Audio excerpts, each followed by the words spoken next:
around the world tonight. Vice President Kamala Harris and President Donald Trump are just moments away from taking the stage in this unprecedented race for president. And I'm Lindsay Davis. Tonight's meeting could be the most consequential event of their campaigns, with Election Day now less than 2 months away. For Vice President Kamala Harris, this is her first debate since President Biden withdrew from the race on July 21st. Of course, that decision followed his debate against President Donald Trump in June. Since then, this race has taken on an entirely new dynamic. And that brings us to the rules of tonight's debate. 90 minutes with 2 commercial breaks. No topics or questions have been shared with the campaigns. The candidates will have 2 minutes to answer questions, and this is the clock. That's what they'll be seeing. 2 minutes for rebuttals and 1 minute for follow-ups, clarifications, or responses. Their microphones will only be turned on when it's their turn to speak. No pre-written notes allowed. There is no audience here tonight in this hall at the National Constitution Center. This is an intimate setting with 2 candidates who have never met. President Trump won the coin toss. He chose to deliver the final closing statement of the evening. Vice President Harris selected the podium to the right. So let's now welcome the candidates to the stage. Look at our little podium. Kamala Harris and President Donald Trump.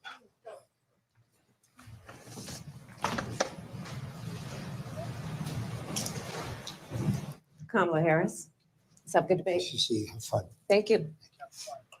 Welcome to you both. It's wonderful to have you. It's an honor to have you both here tonight. Good evening. We are looking forward to a spirited and thoughtful debate. So let's get started. I want to begin tonight with the issue that voters repeatedly say is their #1 issue, and that is the economy and the cost of living in this country. Vice President Harris, you and President Trump were elected 4 years ago, and your opponent on the stage here tonight often asks his supporters, are you better off than you were 4 years ago? When it comes to the economy, do you believe Americans are better off than they were 4 years ago? So I was raised as a middle-class kid, and I am actually the only person on this stage who has a plan that is about lifting up the middle class and working people of America.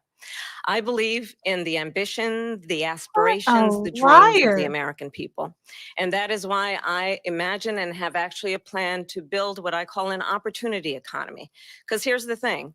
We know that we have a shortage of homes and housing, and the cost of housing is too expensive for far too many people. We know that young families need support to raise their children, and I intend on extending a tax cut for those families of $6,000, which is the largest child tax credit that we have given in a long time, so that those young families can afford to buy a crib, buy a car seat, buy clothes for their children. My passion, one of them, is small businesses. My mother raised my sister and me, but there was a woman who helped raise us. We call her our second mother. She was a small business owner. I love our small businesses. My plan is to give a $50,000 tax deduction to startup small businesses, knowing they are part of the backbone of America's economy. My opponent, on the other hand, his plan is to do what he has done before, which is to provide a tax cut for billionaires and big corporations, which will result in $5 trillion to America's deficit. My opponent has a plan that I call the Trump's sales tax, which would be a 20% tax on everyday goods that you rely on to get through the month. What is she talking about? Economists have said that Trump sales tax would actually result for middle-class families in about $4,000 more a year, because of his policies and his ideas about what should be the backs of middle-class people paying for tax cuts for billionaires. President Trump, I'll give you 2 minutes. The backs of the middle class should be paying for millionaires? Correct statement. She knows that. We're doing tariffs on other countries. Other countries are going to finally, after 75 years, pay us back for all that we've done for the world. And the tariff will be substantial in some cases. I took in billions and billions of dollars, as you know, from China. In fact, they never took the tariff off because it was so much money they can't. It would totally destroy everything that they've set out to do. They're taking in billions of dollars from China and other places. They've left the tariffs on. When I had it, I had tariffs, and yet I had no inflation.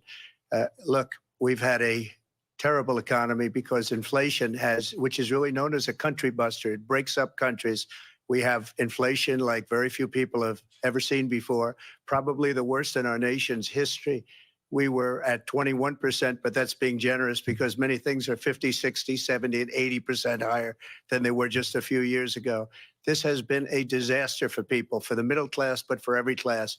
On top of that, we have millions of people pouring into our country from prisons and jails, from mental institutions and insane asylums.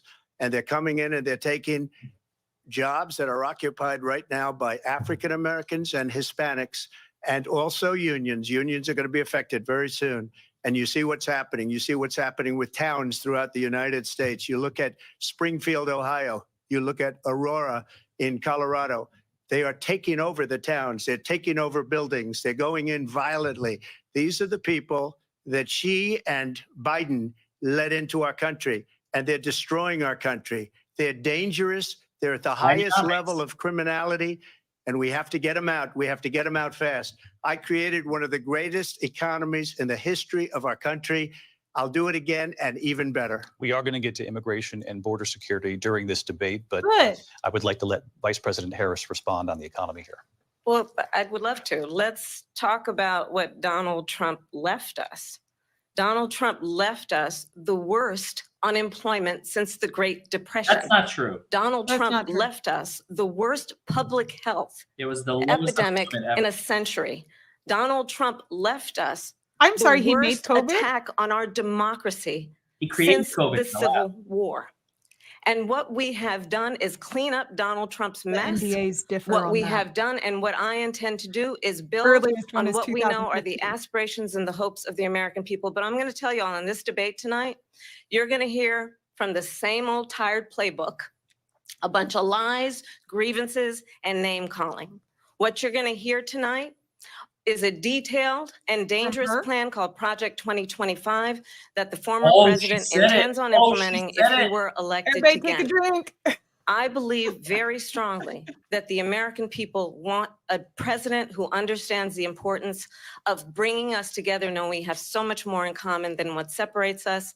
And I pledge to you to be a president for all Americans. President Trump will give you a minute here to respond. Number one, I have nothing to do, as you know, and as she knows better than anyone, I have nothing to do with Project 2025. That's out there. I haven't read That's it. the I don't Heritage want to read Foundation, it purposely. baby. I'm not going to read it. This was a group of people that got together. They came up with some ideas. I guess Wasn't some good, some bad, but it makes no difference. I have nothing to do. Everybody knows I'm an open book. Everybody knows what I'm going to do. Cut taxes very substantially and create a great economy like I did before. We had the greatest economy. We got hit with a pandemic. And the pandemic was not since 1917, where 100 million people died, has there been anything like it. We did a phenomenal job with the pandemic.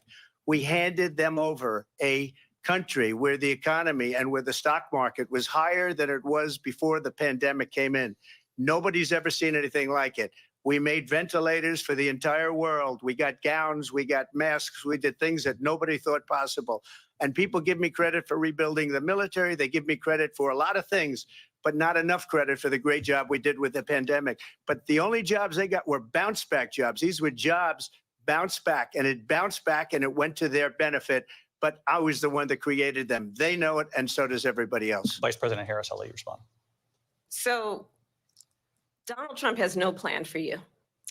And What? when you look at his What? economic plan, it's all about tax breaks for the richest people. I am offering what I describe as an opportunity economy. And the best economists in our country, if not the Opportunity world, economy? have reviewed for our the relative evil plans for the future Yeah. of America. What Goldman Sachs has said is that Donald Trump's plan would make the economy worse. Mine would strengthen the economy. What the Wharton we School trust has Goldman said is Sachs Donald and Trump's their- plan They definitely care would about us. actually explode the deficit. 16 Nobel laureates have described his economic plan as something that would increase inflation and by the middle of next year would invite a recession. You Name just one. have to look at where we are and where we stand on the issues. And Notice I'd how she's invite you to citing know others. that Donald Trump actually has no plan for you because he is more interested in defending himself noticed that than he too. is in looking out for you. It's just a soundbite. They gave her that to say. Look, I went to the Wharton School of Finance, and many of those professors, the top professors, think my plan is a brilliant plan. It's a great plan. It's a plan that's going to bring up our worth, our value as a country. It's going to make people want to be able to go and work and create jobs and create a lot of good, solid money for our country.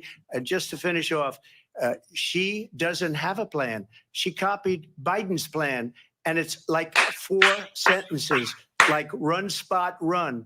4 sentences that are just, oh, we'll try and lower taxes.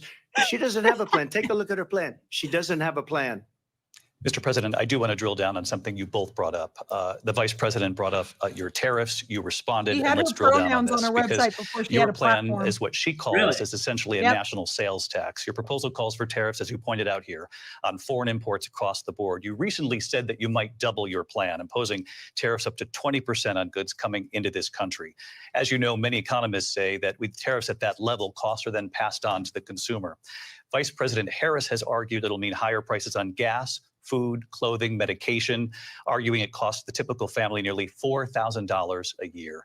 Do you believe Americans can afford higher prices because of tariffs? They're not going to have higher prices. What's going to have and who's going to have higher prices is China and all of the countries that have been ripping us off for years. I was the only president ever. China was paying us hundreds of billions of dollars, and so were other countries. And, you know, if she doesn't like them, they should have gone out and they should have immediately cut the tariffs. But those tariffs are there 3.5 years now under their administration. We are going to take in billions of dollars, hundreds of billions of dollars. I had no inflation, virtually no inflation. They had the highest inflation perhaps in the history of our country because I've never seen a worse period of time. People can't go out and buy cereal or bacon or eggs or anything else. Enough with The cereal, people though. of our country are absolutely dying with what they've done.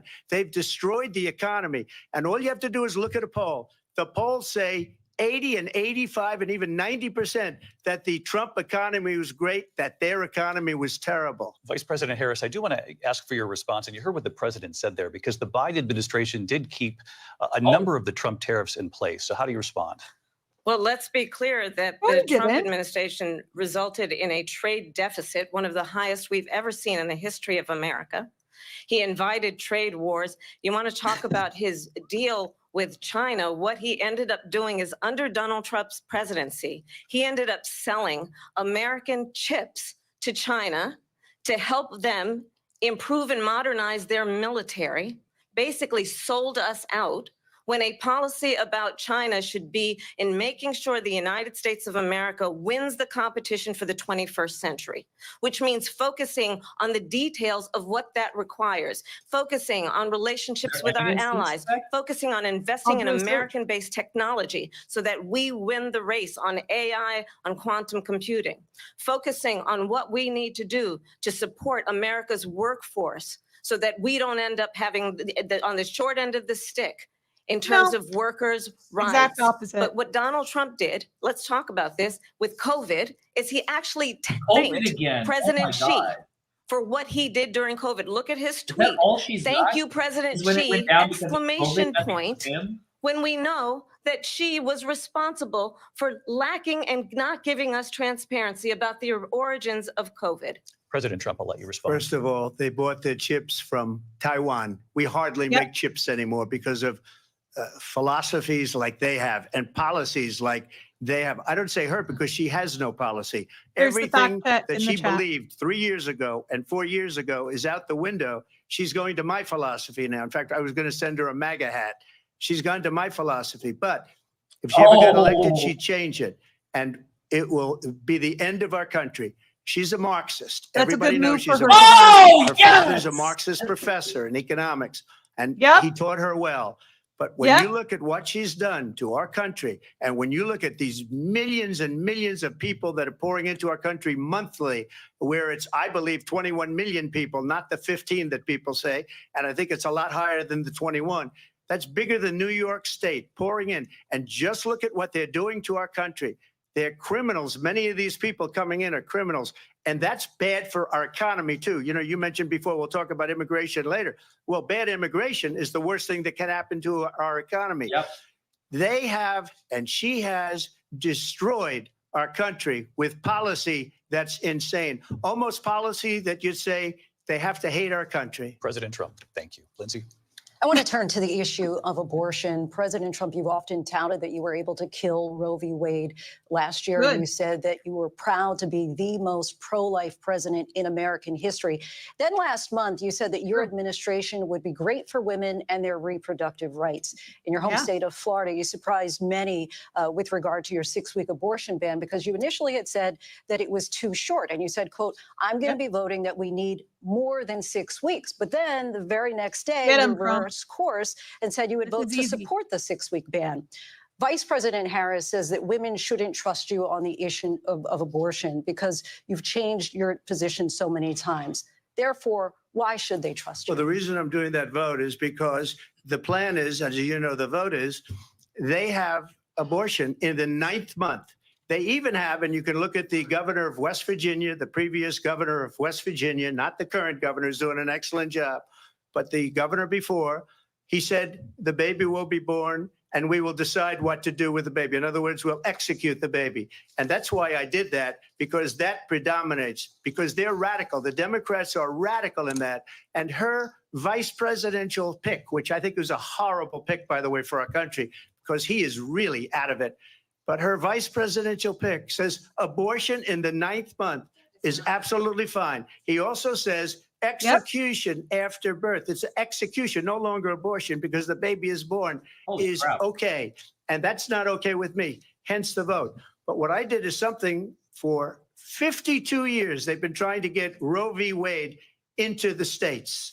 And through the genius and heart and strength of 6 Supreme Court justices, we were able to do that. Now, I believe in the exceptions for rape, incest, and life of the mother. I believe strongly in it. Ronald Reagan did also. 85% of Republicans do. Exceptions, very important.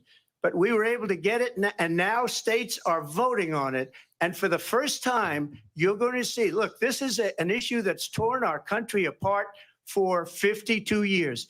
Every legal scholar, every Democrat, every Republican, liberal, conservative, they all wanted this issue to be brought back to the states where the people could vote. And that's what happened. Now, Ohio, the vote was somewhat liberal. Kansas, the vote was somewhat liberal, much more liberal than people would have thought.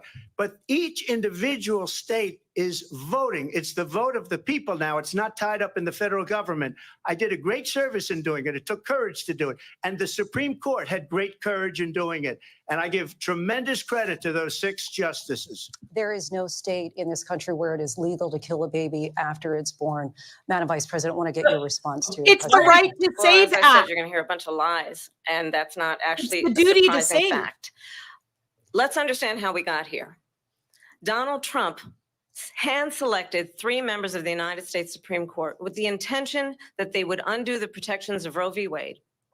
And they did exactly as he intended. And now in over 20 states, there are Trump abortion bans, which make it criminal for Trump a abortion doctor or bans, I nurse like to that. provide health care. In one state, it provides prison for life. Trump abortion bans that make no exception even for Great rape marketing. and incest, which understand Whoever what wrote that this, means. brilliant. A survivor of a crime, a violation to their body, does not have the right to make a decision about what happens to their body next. That is immoral. And one does not have to abandon their faith or deeply held beliefs to agree. The government, and Donald Trump certainly, should not be telling a woman what to do with her body. I have talked with women around our country. We know You what want to she's talk been about this is what people wanted? Pregnant women who want to carry a pregnancy to term, suffering from a miscarriage, being denied care in an emergency room So because one the topic healthcare she's providers are constantly afraid about. they might go to The only jail, thing and she's she's always bleeding talking out in a about. car in the parking lot. She didn't want that. Her husband didn't want that. The A health of 12 the or mother is an 13-year-old exception in survivor almost of every state. incest? I don't know Yeah. what Being state it's forced from. to carry a talking pregnancy about. to term? She's making They it up. don't want that. And I pledge to you, They do when because they Congress voted for it passes a in their bill states, you to dumb put dumb. back in place the protections of Roe v. Wade, as President of the United States, I will proudly sign it into law. But understand, if Donald Trump were to be reelected, he will sign a national abortion ban. Understand, in his Project 2025, Oh, God. there would be a national Drink. abortion, a monitor exact that would be opposite of what he monitoring your just said. pregnancies, your miscarriages. I think the American people believe that certain freedoms, in particular the freedom to make decisions about one's own body, should not be made by the government. Thank you, Vice President Harris. Well, there she goes again. It's a lie. I'm not signing a ban, and there's no reason to sign a ban because we've gotten what everybody wanted. Democrats, Republicans, and everybody else, and every legal scholar wanted it to be brought back into the states, and the states are voting. And it may take a little time, but for 52 years, this issue has torn our country apart. And they've wanted Like, I it was back bringing in it the back full states. circle. And I did something that nobody thought was possible. Beautifully said. The states are now voting. What she says is an absolute lie. And as far as the abortion ban, no, I'm not in favor of abortion ban, but it doesn't matter because this issue has now been taken over by the states. Would you veto a national Boom. abortion ban if it came Well, I to your won't desk? have to because, again, two things. Number one, she said she'll go back to Congress. She'll never get the vote. It's impossible for her to get the vote. Yep. Especially now with the 50-50 and essentially 50-50 in both Senate and the House. She's not going to get the vote. She can't get the vote. She won't even come close to it. So it's just talk. You know what it reminds me of when they said they're going to get student loans terminated and it ended up being a total catastrophe. man. The student loans, and then her, I think probably her boss, if you call him a boss, he spends all his time on the beach. But look, her boss went out and said, we'll do it again. We'll do it a different way. And he went out, got rejected again by the Supreme Court. So all Yep. these students got taunted with this whole thing about this whole idea.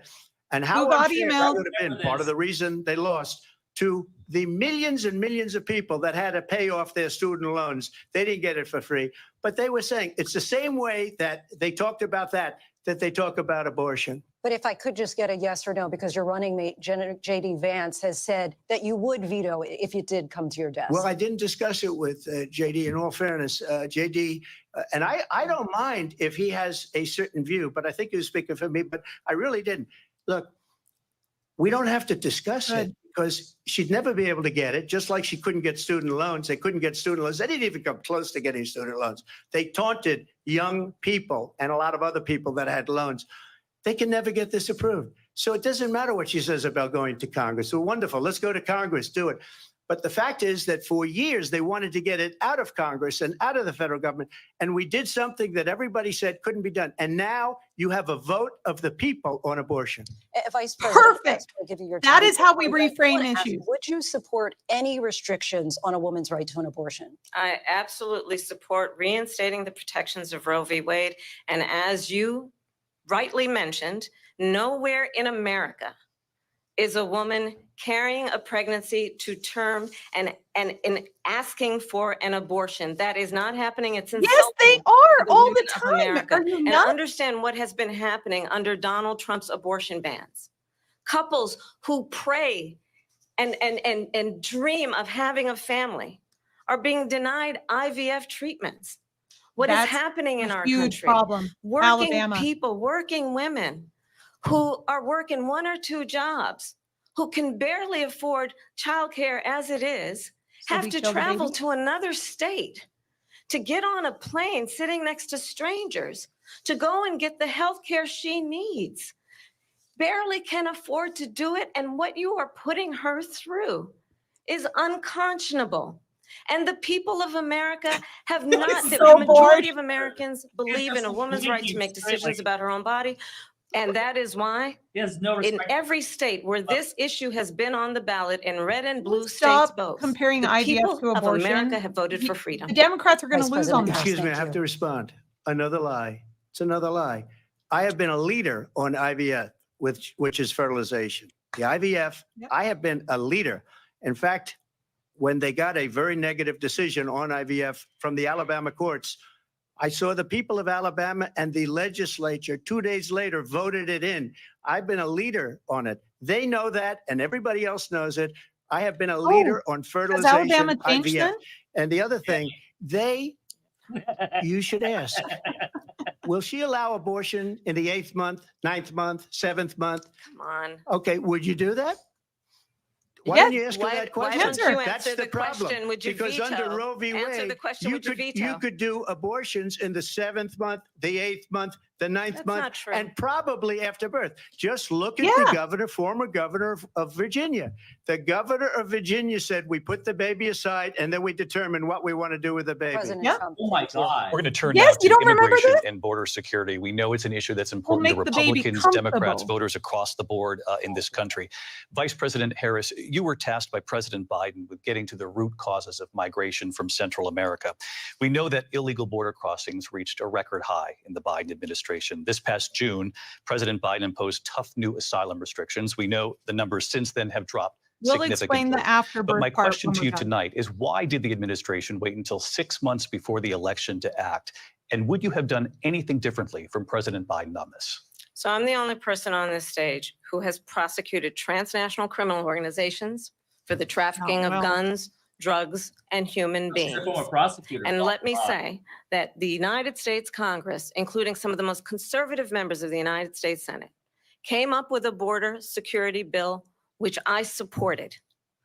And that bill would have put 1,500 more border agents on the border to help those folks who are working there right now overtime, trying to do their job.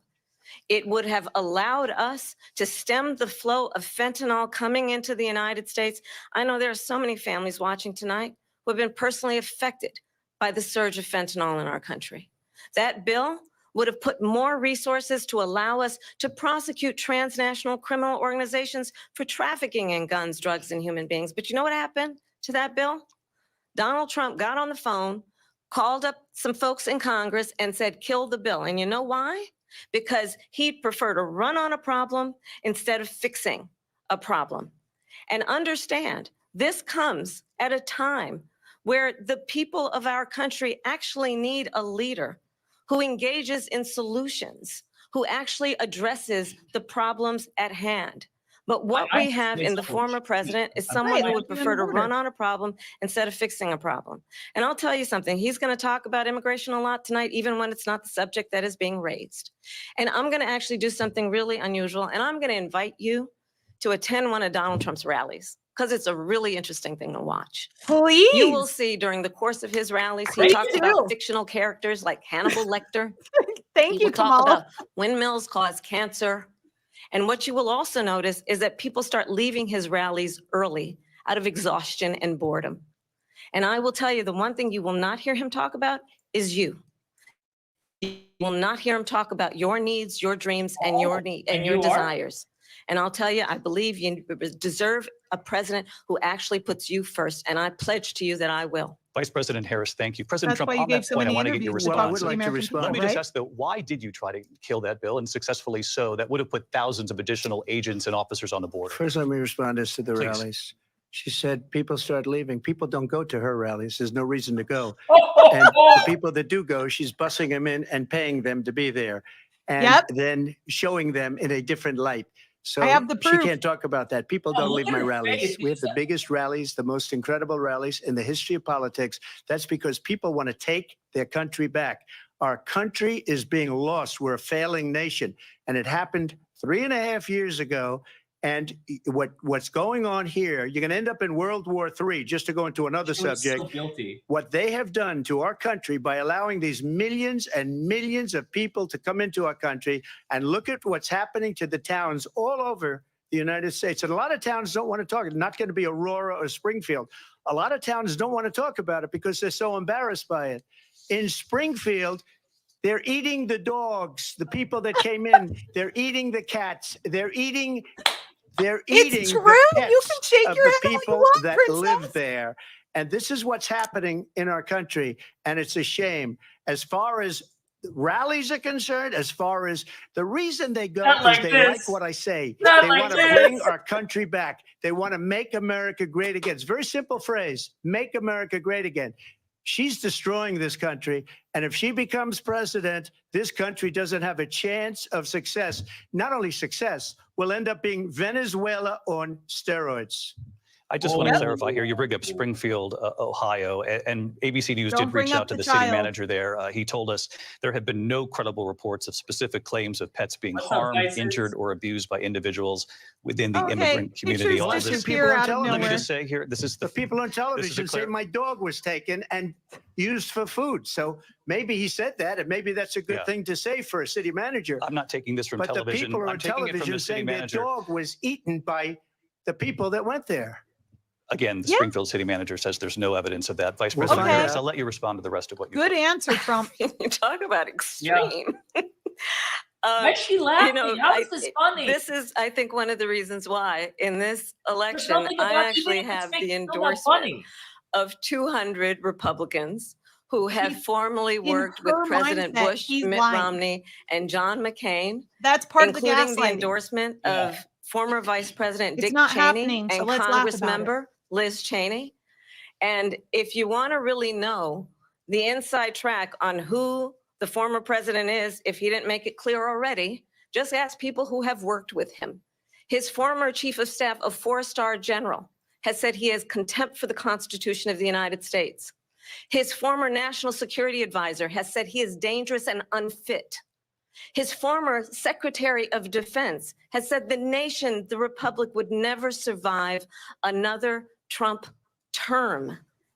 And when we listen to this kind of rhetoric, when the issues that affect the American people are not being addressed, I think the choice is clear in this election. Their President Trump, pets I'll are give you a being quick minute to eaten. respond. What are you talking about? Thank you. Because when I hear that, see, I'm a different kind of a person. I fired most of those people. Not so graciously. They did bad things or a bad job. I fired them. They never fired one person. They didn't fire anybody having to do with Afghanistan.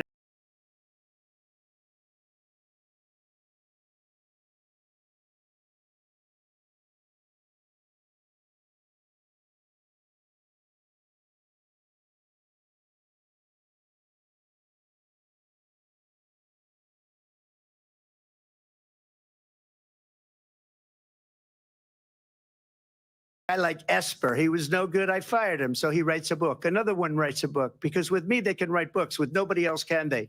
But they have done such a poor job and they never fire anybody. Look at the economy. Look at the inflation. They didn't fire any of their economists. They have the same people. That's a good way not to have books written about you.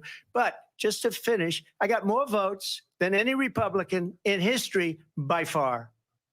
In fact, I got more votes than any president, sitting president in history by far. Let me continue on immigration. It was what you wanted to talk about earlier. So let's get back to your deportation proposal that the vice president has reacted to as well. President Trump, you call this the largest domestic deportation operation in the history of our country. You say you would use the National Guard. You say if things get out of control, you'd have no problem using the U.S. With local military. police, yes. You also said you would use local police. How would you deport 11 million undocumented immigrants? I know you believe that number is much higher. Take us through this. What does this look like? Will authorities be going door to door in this country? Yeah, it is much higher because of them. They allowed criminals, many, many millions of criminals. They allowed terrorists. They allowed common street criminals. They allowed people to come in, drug dealers to come into our country. And they're now in the United States and told by their countries like Venezuela, don't ever come back or we're going to kill you. Do you know that crime in Venezuela and crime in countries all over the world is way down? You know why? Because they've taken their criminals off the street and they've given them to her to put into our country. And this will be one of the greatest mistakes in history for them to allow. And I think they probably did it because they think they're going to get votes, but it's not worth it because they're destroying the fabric of our country by what they've done. There's never been anything done like this at all. They've destroyed the fabric of our country. Millions of people let in, and all over the world, crime is down all over the world except here. Crime here is up and through the roof. Despite their fraudulent statements that they made, crime in this country is through the roof. And we have a new form of crime. It's called migrant crime. And it's happening at levels that nobody thought possible. President Trump, as you know, the FBI says overall violent crime is actually coming down in this country. But Vice Excuse me, President the Harris, FBI they were defrauding statements. They didn't include the worst cities. They didn't include the cities with the worst crime. It was a fraud, just like their number of 818,000 jobs that they said they created turned out to be a fraud. President Trump, thank you.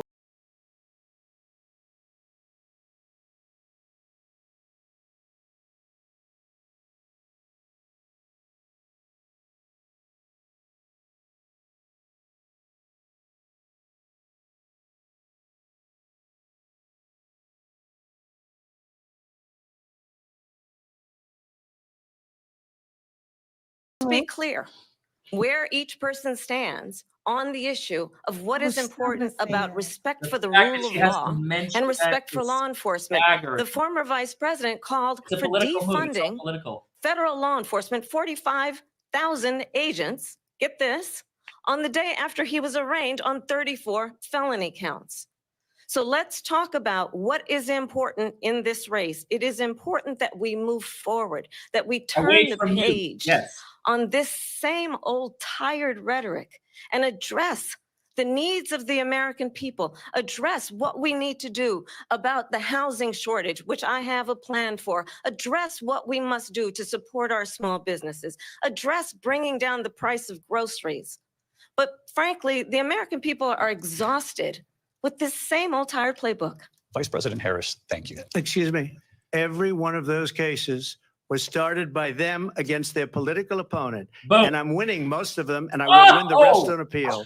And you saw that with the decision that came down just recently from the Supreme Court. I'm winning most of them. But those are cases, it's called weaponization. Never happened in this country. They weaponized the Justice Department. Every one of those cases was involved with the DOJ, from Atlanta and Fani Willis to the Attorney General of New York and the DA in New York. I love Dani. Every one of those cases. And then they say, oh, he's a criminal. They're the ones that made them go after me. By the way, Joe Biden was found essentially guilty on the documents case. And what happened in my documents case? They said, oh, that's the toughest of them all. A complete and total victory. 2 months ago, it was thrown out. It's weaponization, and they used it, and it's never happened in this country. They used it to try and win an election. They're fake cases. President Trump, thank you. A really quick response here, Vice President Harris, on this notion of weaponization of the Justice Department. Well, let's talk about extreme and understand the context in which this election in 2024 is taking place. The United States Supreme Court recently ruled that the former president would essentially be immune from any misconduct if he were to enter the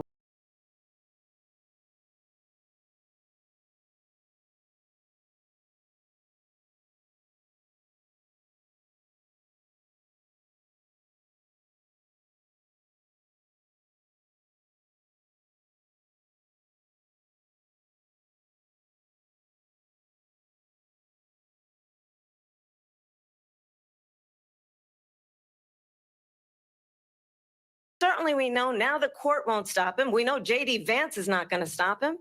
It's up to the American people Vice to President stop Harris, him. thank you. Lindsay? From what? Vice President Harris, in your last run for president. This is the one that weaponized, not me. She weaponized.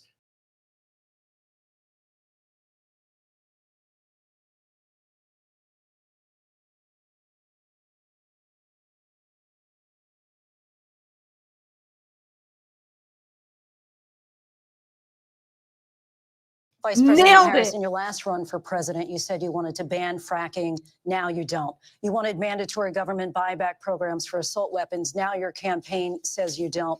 You supported decriminalizing border crossings. Now you're taking a harder line. I know you say that your values have not changed. So then why have so many of your policy positions changed? So my values have not changed, and I'm going to discuss at least every point that you've made. But in particular, let's talk about fracking because we're here in Pennsylvania. I made that very clear in 2020. I will not ban fracking. I have not banned fracking as Vice President of the United States. And in fact, I was the tie-breaking vote on the Inflation Reduction Act, which opened new leases for fracking. My position is that we have got to invest in diverse Flipping sources of energy so we reduce our reliance on foreign oil. We have had the largest increase in domestic oil production in history because of an approach that recognizes that we cannot over-rely on foreign oil. As it relates to my values, let me tell you, I grew up Drill, a baby, middle-class drill. Is kid, that what she was raised by about a to say? hardworking mother who worked and saved and was able to buy our first home when I was a teenager. The values I bring to the importance of home ownership, knowing not everybody got handed $400 million on a silver platter and then filed bankruptcy 6 times, is a value that I bring to my work to say we are going to work with the private sector and home builders to increase 3 million homes, increase by 3 million homes by the end of my first term. My work that is related to having a friend when I was in high school who was sexually assaulted by her stepfather. And my focus then on protecting women and children from violent crime is based on a value that is deeply grounded in the importance of standing up for those who are most vulnerable. My work that is about protecting Social Security and Medicare is based on long-standing work that I have done, protecting seniors from scams. My values have not changed. And what is important is that there is a president who actually brings values and a perspective that is about lifting people up and not beating people down and name calling. The true measure of the leader is the leader who actually understands the strength is not in beating people down, it's in lifting people up. I intend to be that president. President Trump, your Well, first of all, I wasn't given $400 million. I wish I was. My father was a Brooklyn builder, Brooklyn, Queens, and a great father, and I learned a lot from him. But I was given a fraction of that, a tiny fraction, and I built it into many, many billions of dollars, many, many billions. And when people see it, they are even surprised. So we don't have to talk about that. Fracking, she's been against it for 12 years. Defund the police, she's been against that forever. She gave all that stuff up very wrongly, very horribly, and everybody's laughing at it, okay? They're all laughing at it. She gave up at least 12 and probably 14 or 15 different policies. Like, she was big on defund the police. In Minnesota, she went out, wait a minute, I'm talking now, if you don't mind, please. Does that sound familiar? She went out in Minnesota and wanted to let criminals that killed people, that burned down Minneapolis, she went out and raised money to get them out of jail. She doesn't did know what things to that do. nobody would ever think of. Now she wants to do transgender operations on illegal aliens that are in prison. Yep. This is a radical left liberal that would do this. She wants to confiscate your guns, and she will never allow fracking in Pennsylvania. If she won the election, fracking in Pennsylvania will end on day one. Just to finish, one thing so important in my opinion. So I got the oil business going like nobody has ever done before. When they took over, they got rid of it, started getting rid of it, and the prices were going up the roof. They immediately let these guys go to where they were. I would have been 5 times, 4 times, 5 times higher, because you're talking about 3.5 years ago. They got it up to where I was because they had no choice, because the prices of energy were quadrupling and doubling. You saw what happened to gasoline. So they said, let's go back to Trump.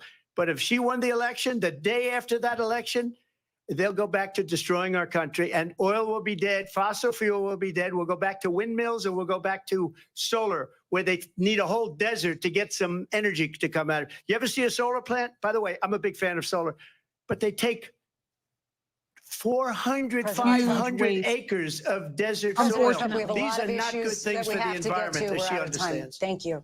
Lindsay, thank you. We have an election in just 56 days. And I want to talk about the peaceful transfer of power, which, of course, we all know is a cornerstone of our democracy, and the role of a president in a moment of crisis. Mr. President, on January 6th, you told your supporters to march to the Capitol. You said you would be right there with them. The country and the world saw what played out at the Capitol that day, the officers coming under attack. Aides in the West Wing say you watched it unfold on television off the Oval Office. You did send out tweets, but it was more than 2 hours before you sent out that video message telling your supporters to go home. Is there anything you regret about what you did on that day? You just said a thing that isn't covered. Peacefully and patriotically, I said during my speech, not later on. peacefully and patriotically.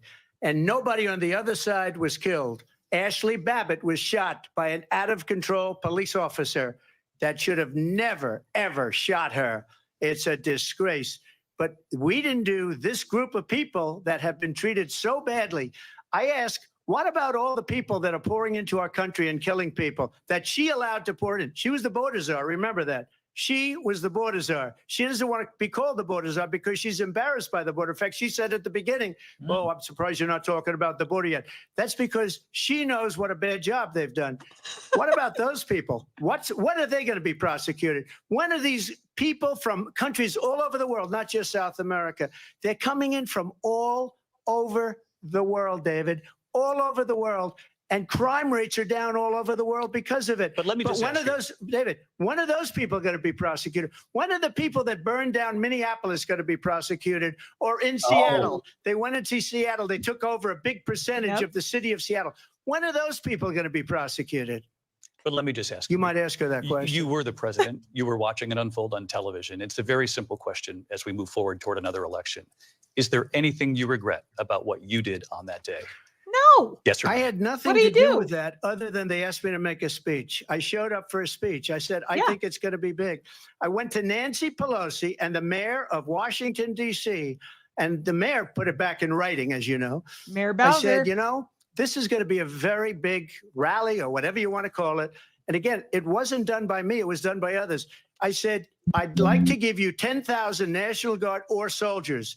They rejected me. Nancy Pelosi rejected me. It was just 2 weeks ago. Her daughter has a tape of her saying she is fully responsible for what happened. They want to get rid of that tape.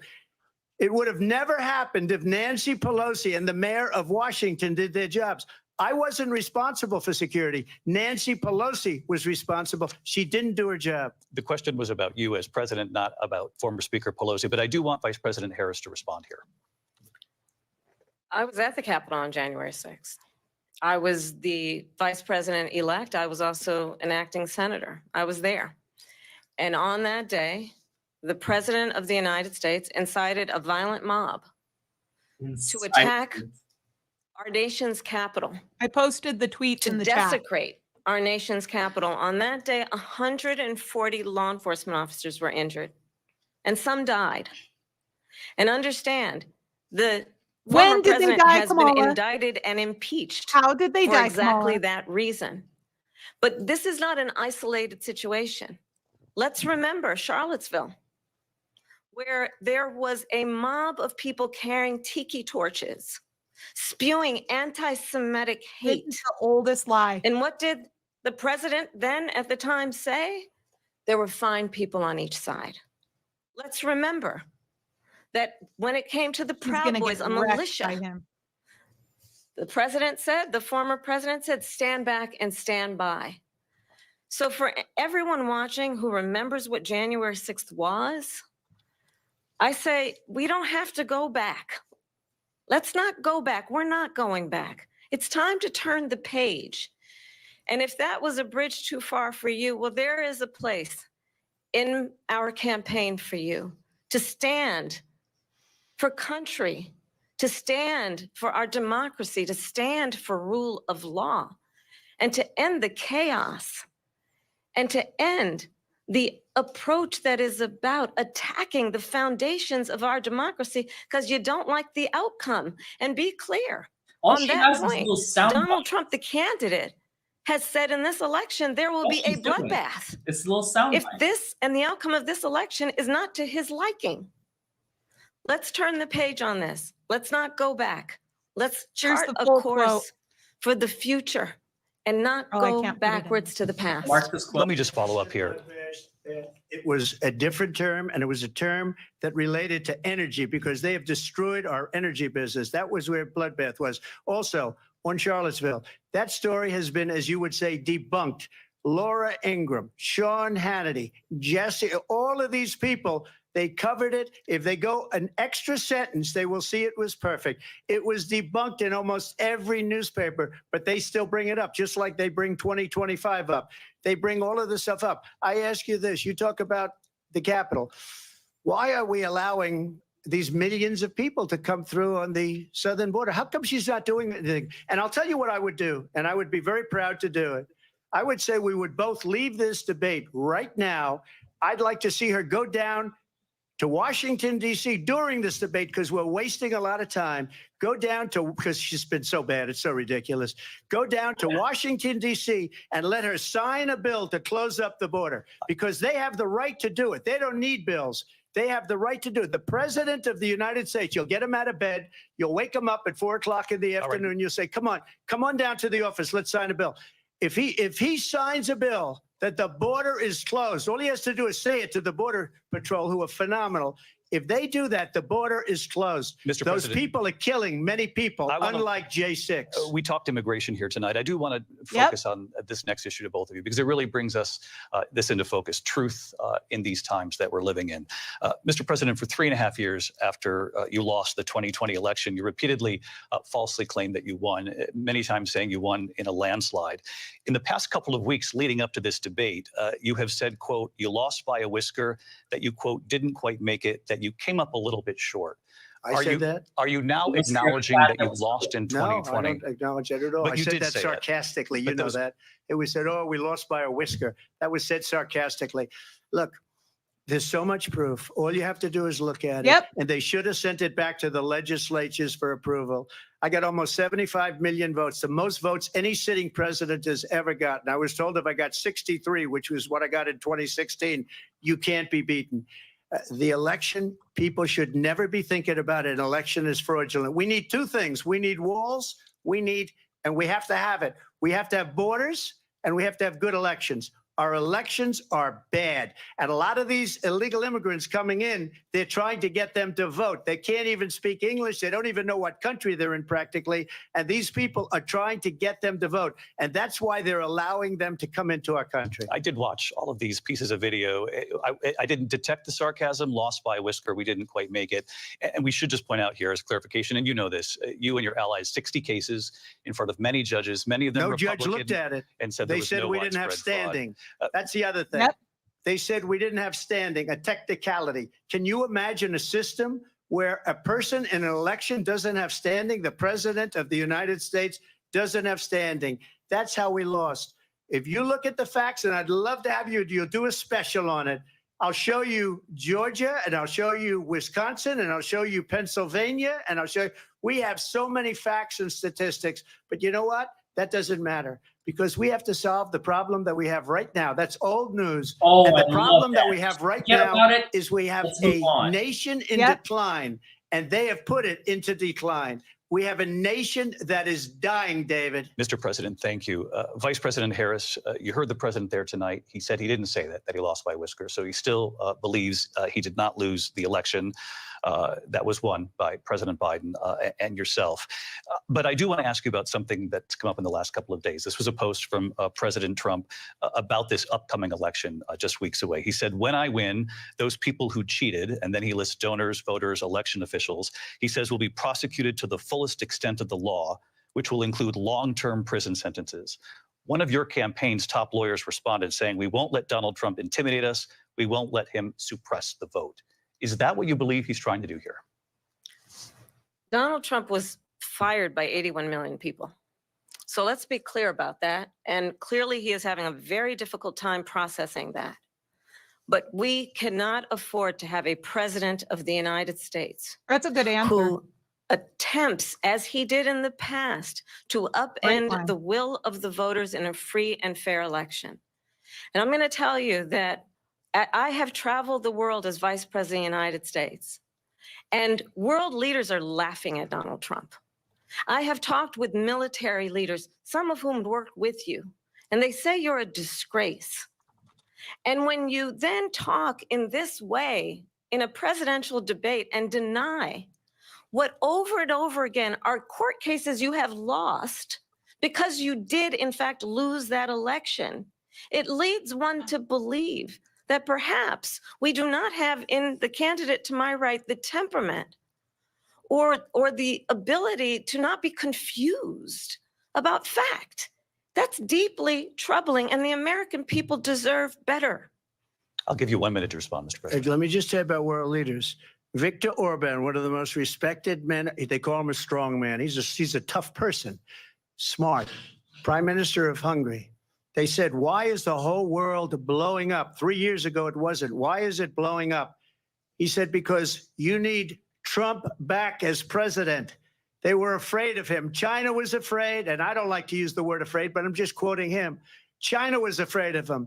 North Korea was afraid of him. Look at what's going on with North Korea, by the way. He said Russia was afraid of him. I ended the Nord Stream 2 pipeline, and Biden put it back on day one, but he ended the XL pipeline. The XL pipeline in our country, he ended that. But he let the Russians build a pipeline going all over Europe and heading into Germany, the biggest pipeline in the world. Look, Viktor Orban said it. He said the most respected, most feared person is Donald Trump. We had no problems when Trump was president, but when this weak, pathetic man that you saw at a debate just a few months ago, that if he weren't in that debate, he'd be running instead of her. She got no votes. He got 14 million votes. What you did, you talk about a threat to democracy. He got 14 million votes and they threw him out of office.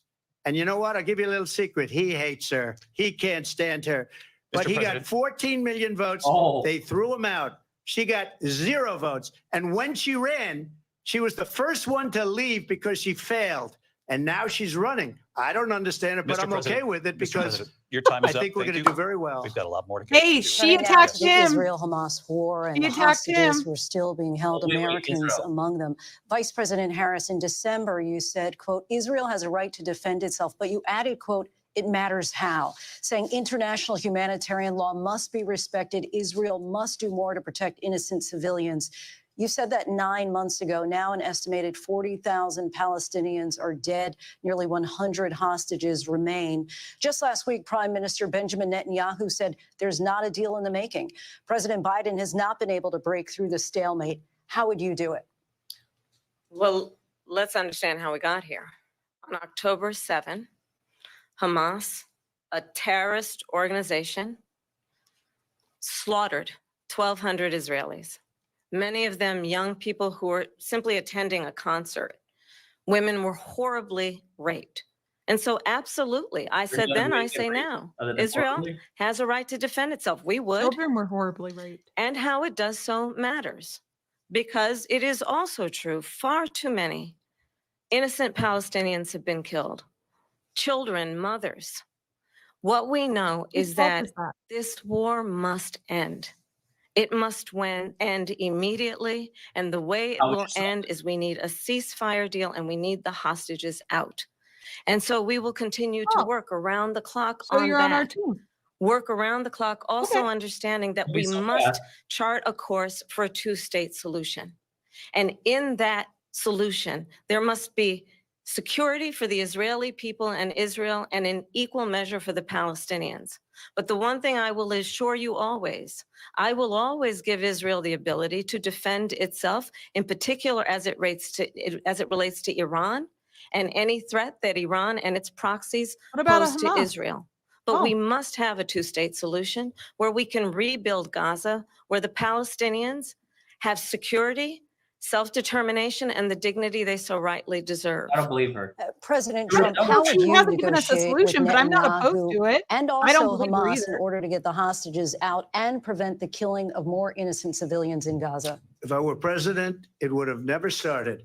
If I were president, But you heard it here Russia first. would She's have never, pro-Israel. ever, I know Allegedly. Putin very well, he would have never, and there was no threat of it either, by the way, for 4 years, have gone into Ukraine and killed millions of people when you add it up, far worse than people understand what's going on over there.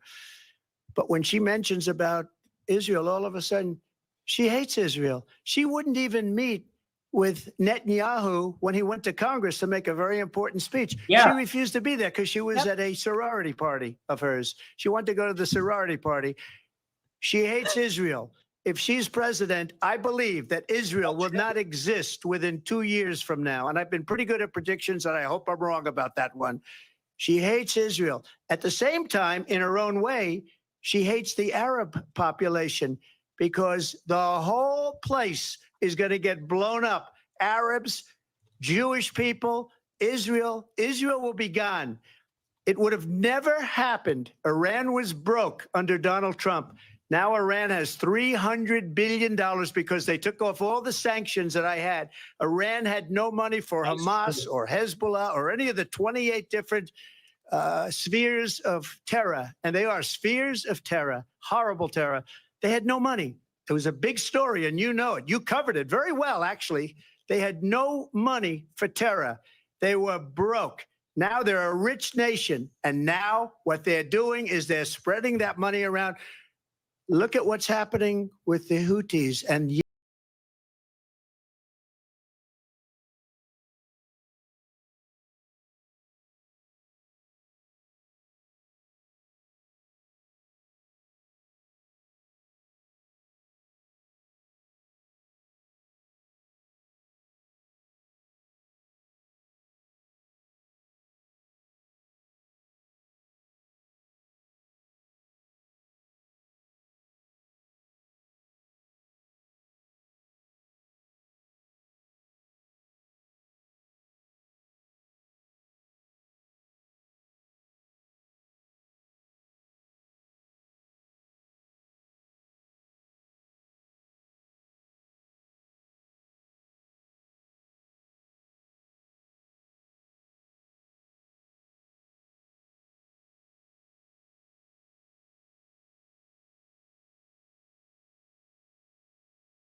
Kim Jong-un, and it is absolutely well known that these dictators and autocrats are rooting for you to be president again because they're so clear they can manipulate you with flattery and favors.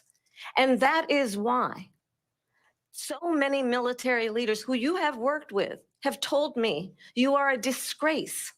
That is why we understand that we have to have a president who is not consistently weak and wrong on Vice national President security, Harris. including the importance of upholding and respecting in highest regard our military. Vice President Harris, thank you. they're the ones, and she's the one that caused it, that's weak on national security by allowing every nation last month for the year, 168 different countries sending people into our country. Their crime rates are way down.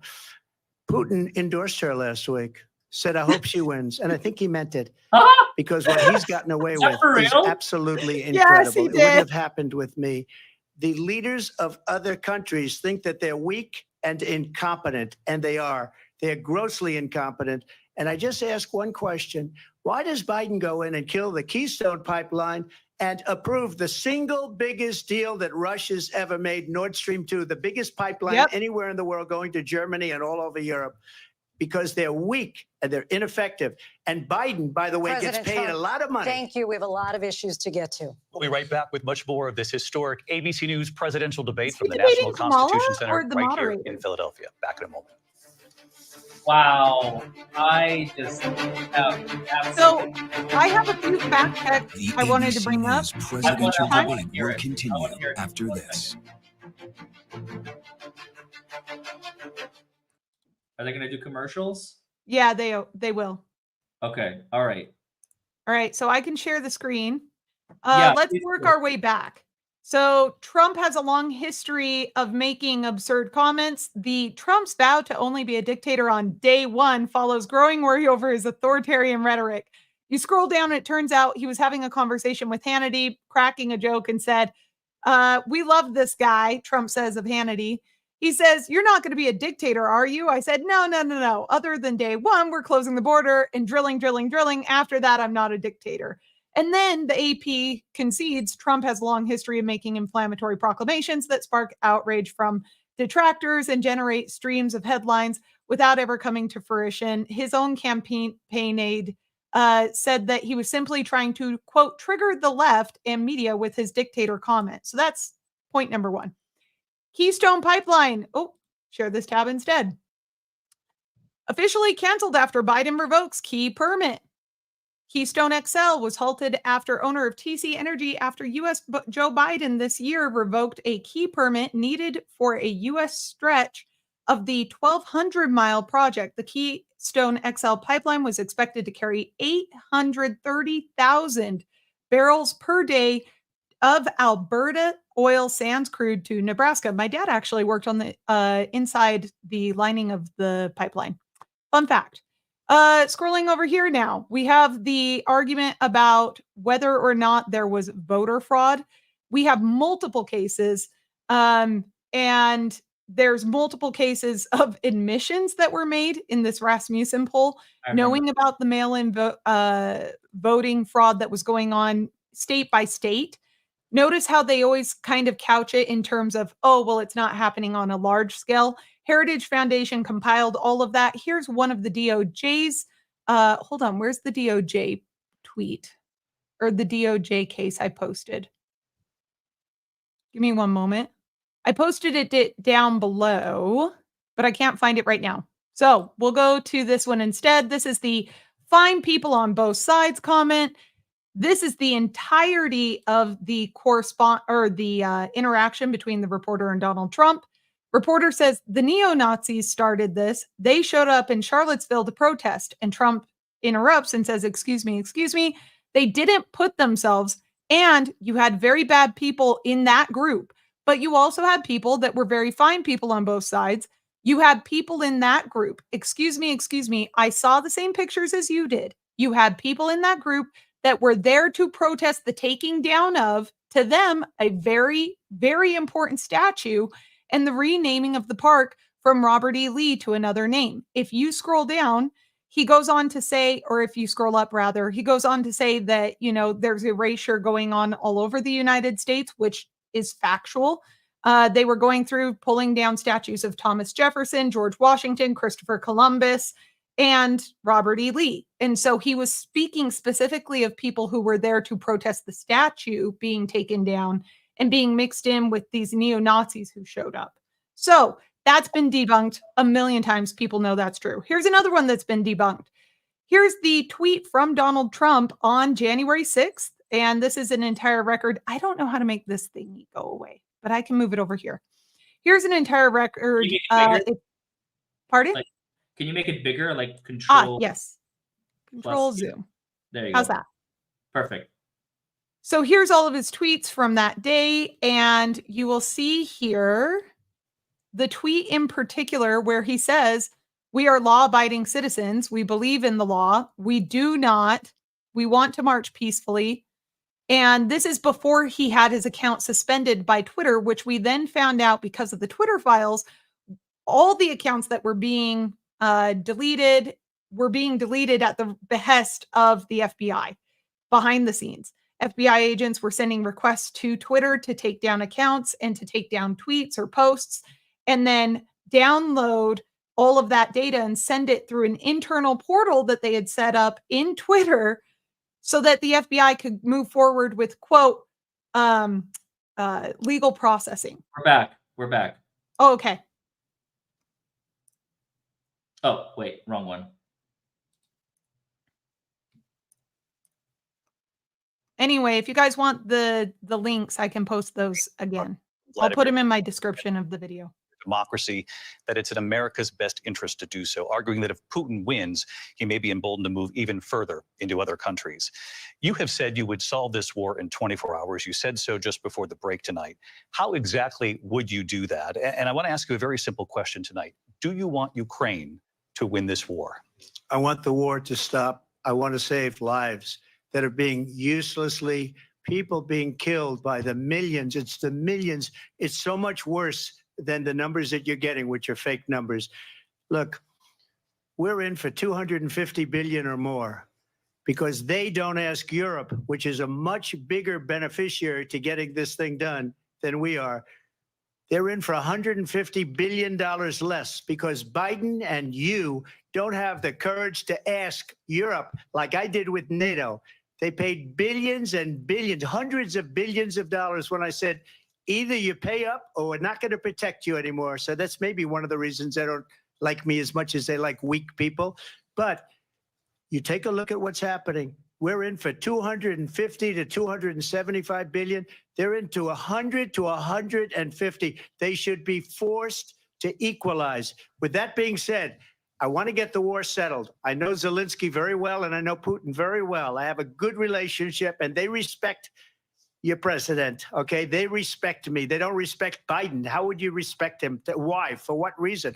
He hasn't even made a phone call in 2 years to Putin, hasn't spoken to anybody. They don't even try and get it. That is a war that's dying to be settled. I will get it settled before I even become president. If I win, when I'm president-elect, and what I'll do is I'll speak to one, I'll speak to the other, I'll get them together. That war would have never happened. And in fact, when I saw Putin after I left, unfortunately left because our country has gone to hell. But after I left, when I saw him building up soldiers, he did it after I left. I said, oh, he must be negotiating. It must be a good, strong point of negotiation.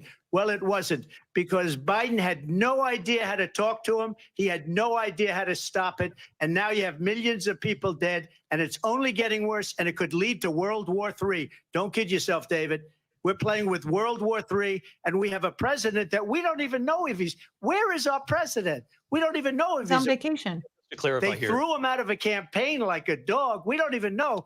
Is he our president? Oh. But we have a president Mr. that President, doesn't know he's alive. your time is up. Just to clarify in the question, do you believe it's in the U.S. best interest for Ukraine to win this war? Yes or no? I think it's the U.S. best interest to get this war finished and just get it done. All right. Negotiate a deal, because we have to stop all of these human lives from being destroyed. I want to take this to Vice President Harris. I want to get your thoughts on support for Ukraine in this moment, but also as Commander-in-Chief, if elected, how would you deal with Vladimir Putin? And would it be any different from what we're seeing from President Biden?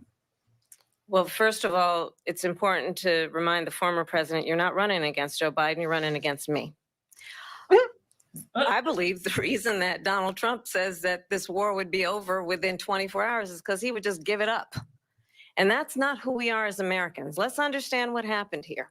I actually met with Zelensky a few days before Russia invaded, tried through force to change territorial boundaries, to defy one of the most important international rules and norms, which is the importance of sovereignty and territorial integrity.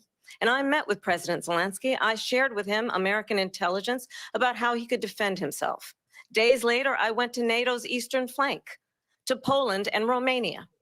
And through the work that I and others did, we brought 50 countries together to support Ukraine in its righteous defense.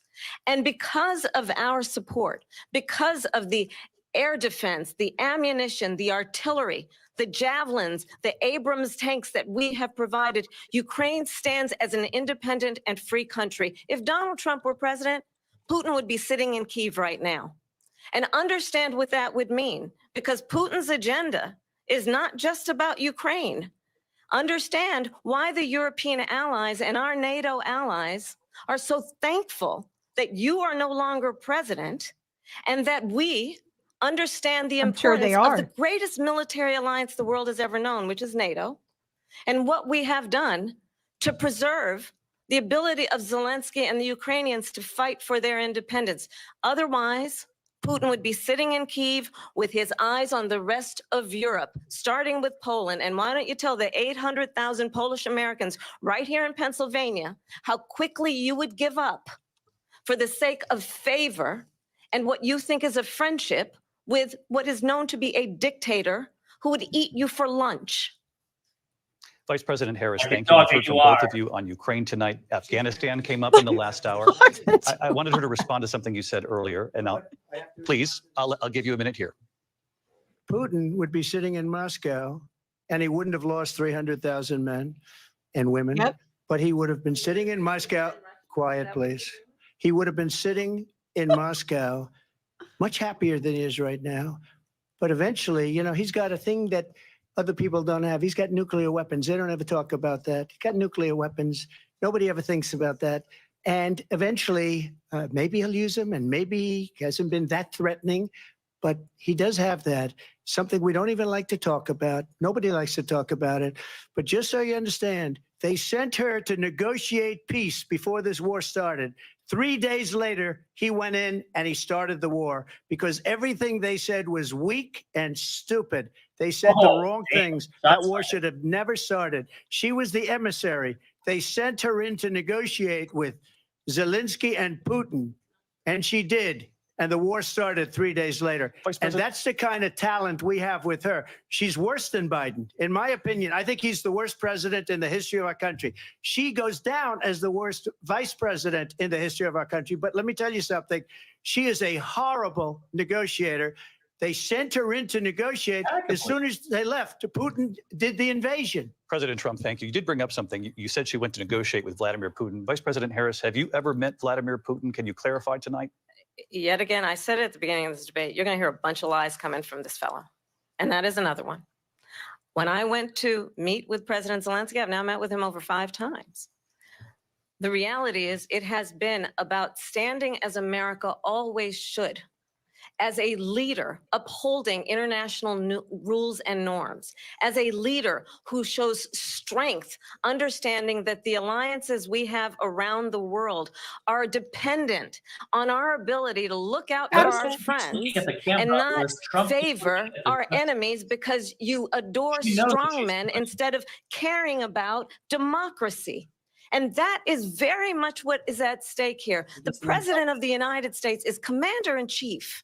And the American people have a right to rely on a president who understands the significance of America's role and responsibility in terms of ensuring that there is stability and ensuring we stand up for our principles and not sell them for the benefit of personal flattery. We've talked about Ukraine and Vladimir Putin. I do want to talk about Afghanistan. It came up in the first hour of this debate. I want to move on to Afghanistan. Stoltenberg said Trump did the most amazing thing I've ever seen. He got these countries, the 28 countries at the time, to pay up. He said, I've never seen. He's the head of NATO. He said, I've never seen. For years, we were paying almost all of NATO. We were being ripped off by European nations, both on trade and on NATO.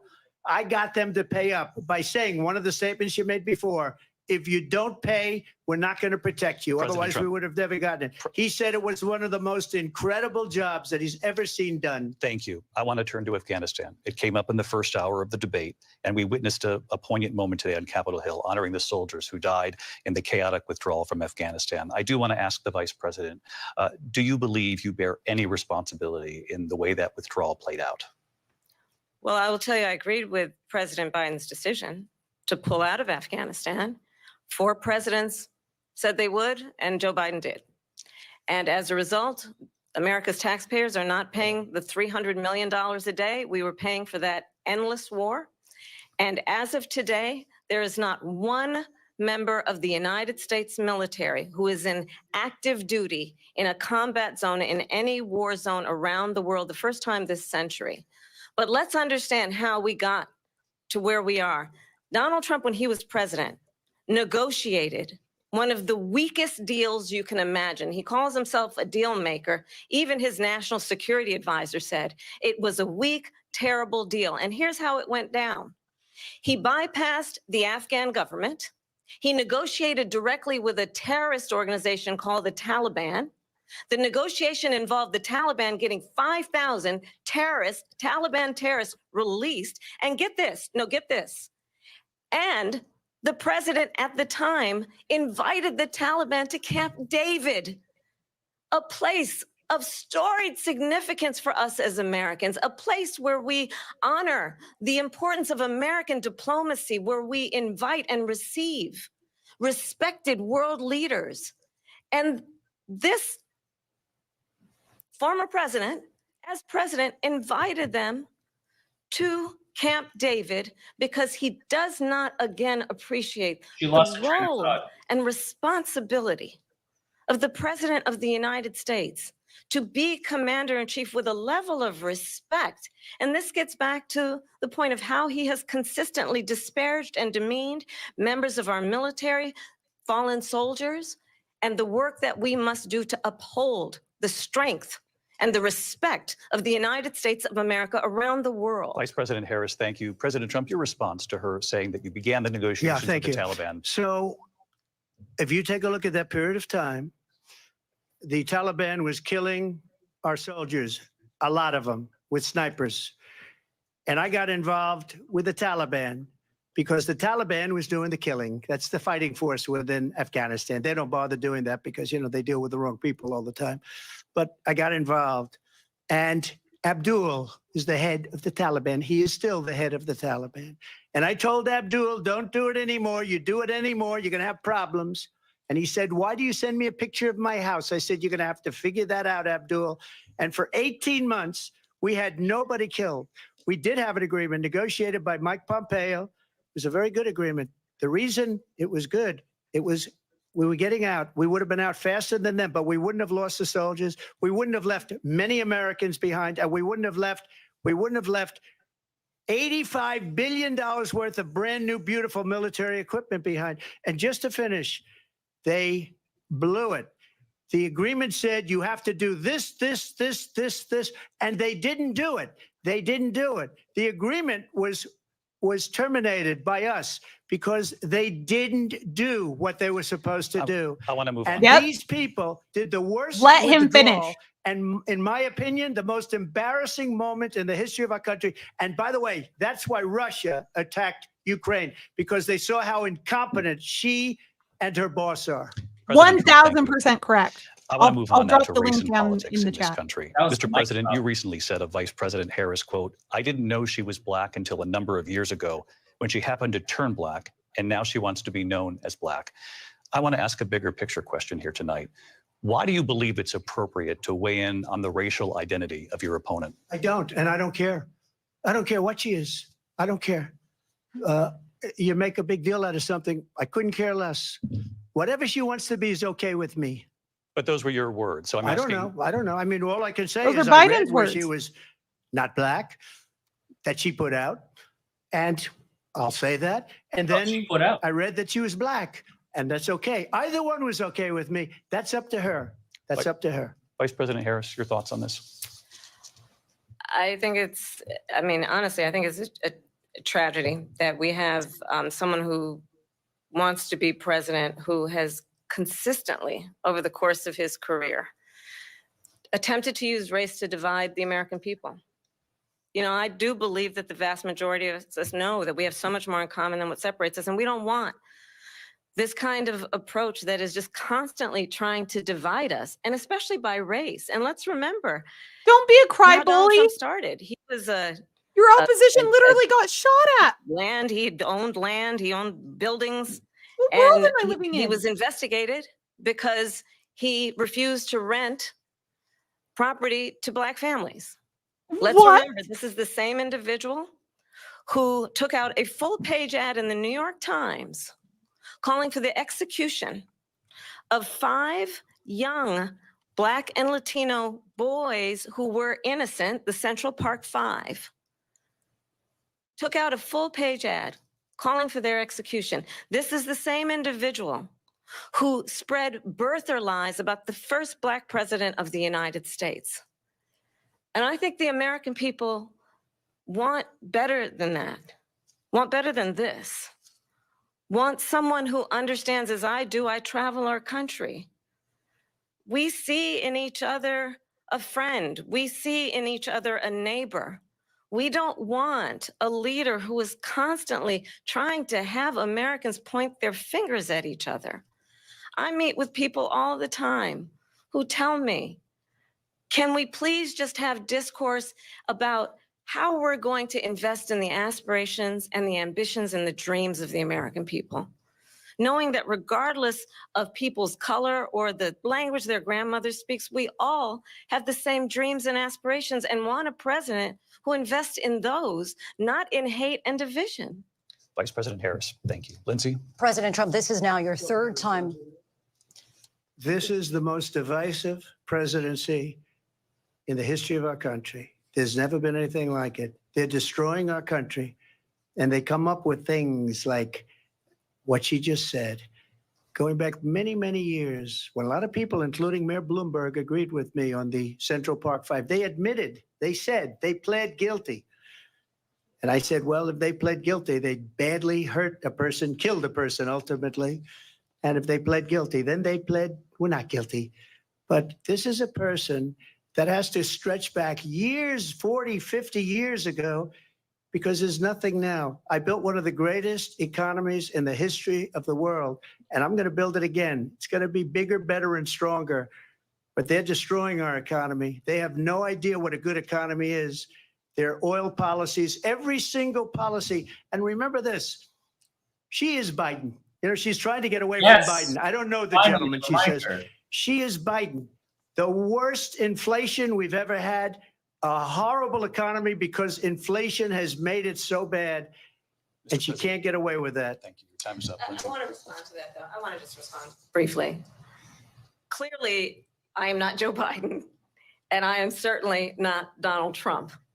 And what I do offer is a new generation of leadership for our country, one who believes in what is possible, one who brings a sense of optimism about what we can do instead of always disparaging the American people.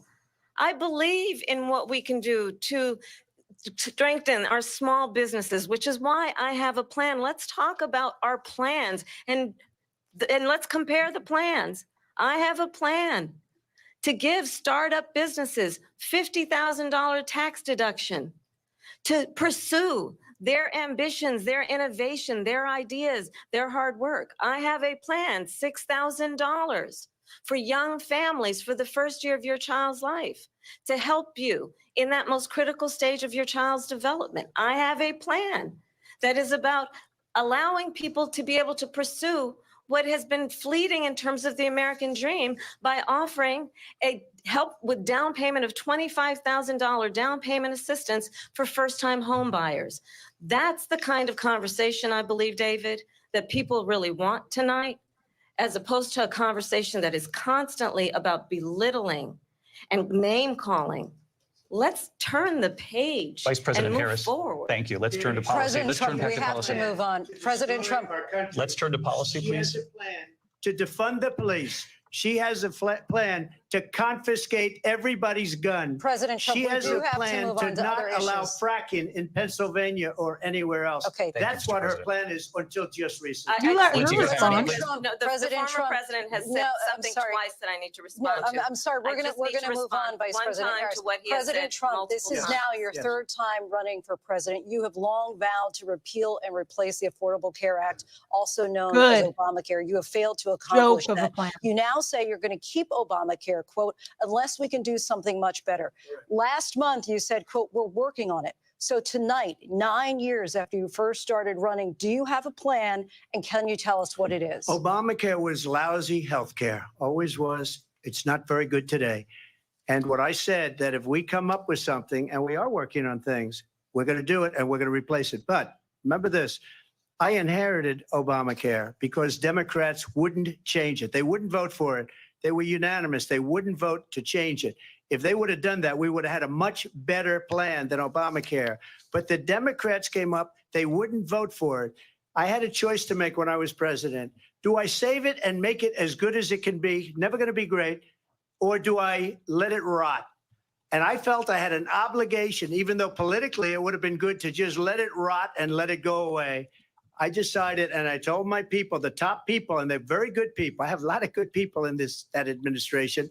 We read about the bad ones. We had some real bad ones too, and so do they. They have really bad ones. The difference is they don't get rid of them. But let me just explain. I had a choice to make. Do I save it and make it as good as it can be, or do I let it rot? And I saved it. I did the right thing. But it's still never going to be great, and it's too expensive for people. And what we will do is we're looking at different plans. If we can come up with a plan that's going to cost our people, our population, less money and be better health care than Obamacare, then I would absolutely do it. But until then, I'd run it as good as it can be run. So just a yes or no, you still do not have a plan. I have concepts of a plan. I'm not president right now. But if we come up with something, No one has a I would plan. only change it if we come up with something that's better and less expensive. He has no plan. And there are concepts and options we have to do that. And you'll be hearing about it in the not too distant future. Vice President Harris, in 2017, you supported Bernie Sanders' least he's proposal honest to do about away it. with He doesn't private have a plan. insurance and create a government-run healthcare system. 2 years later, you proposed a plan that included a private We'll stick insurance with what we have option. till we come up What with is your something plan else. today? Well, first of all, I absolutely support, and over the last 4 years as vice president, private healthcare options. But what we need to do is maintain and grow the Affordable Care Act. But I'll get to that, Lindsay. I just need to respond to a previous point that the former president has made. I've made very clear my position on fracking. And then this business about taking everyone's guns away. Tim Walz and I are both gun owners. We're not taking anybody's guns away. So stop with the continuous lying about this stuff. As it relates to the Affordable Care Act, understand, let's just look at the history to know where people stand. When Donald Trump was president, 60 times he tried to get rid of the Affordable Care Act. 60 times. I was a senator at the time when I will never forget the early morning hours when it was up for a vote in the United States Senate. And the late, great John McCain, who you have disparaged. Screw John McCain. You I'm don't sorry. like him, you said, Thank at the you for your time service. because he got caught. But everything he did as hero. senator The late, great John McCain, I will disenfranchised never Americans. forget that night. So Walked onto the Senate floor and said, no, you don't. No, you don't. No, you don't get rid of the Affordable Care Act. You have no plan. And what the Affordable Care Act has done is eliminate the ability of insurance companies to deny people with pre-existing conditions. I don't have to tell the people watching tonight, you remember what that was like? Remember when an insurance company could deny from Democrats if a child had asthma, if someone was a breast cancer survivor, if a grandparent had diabetes? And thankfully, as I've been vice president and we over the last 4 years have strengthened the Affordable Care Act, we have allowed for the first time Medicare to negotiate drug prices on behalf of you, the American people. Donald Trump said he was going to allow Medicare to negotiate drug prices. He never did. We did. And now we have capped the cost of insulin at $35 a month. Since I've been vice president, we have capped the cost of prescription medication for seniors at $2,000 a year. And when I am president, we will do that for all people, understanding that the value I bring to this is that access to health care should be a right and not just a privilege of those who can afford it. And the plan has to be to strengthen the Affordable Care Act, not get rid of it. Vice President Harris, in terms of where Donald Trump stands on that. I want to move to an issue that's important for a lot She made a mistake. Number one, John McCain fought Obamacare for 10 years. But it wasn't only him. It were all of the Democrats that kept it going. And you know what? We can do much better than Obamacare, much less money. But she won't improve private insurance for people, private medical insurance. That's another thing she doesn't want to get. People are paying privately for insurance that have worked hard and made money, and they want to have private. She wants everybody to be on government insurance where you wait 6 months for an operation that you need immediately. President Trump, thank you. We have another issue that we'd like to get to that's important for a number of Americans, in particular younger voters, and that's climate change. President Trump, with regard to the environment, you say that we have to have clean air and clean water. Vice President Harris, you call climate change an existential threat. The question to you both tonight is, what would you do to fight climate change? And Vice President Harris, we'll start with you. 1 minute for you each. Well, the former president had said that climate change is a hoax.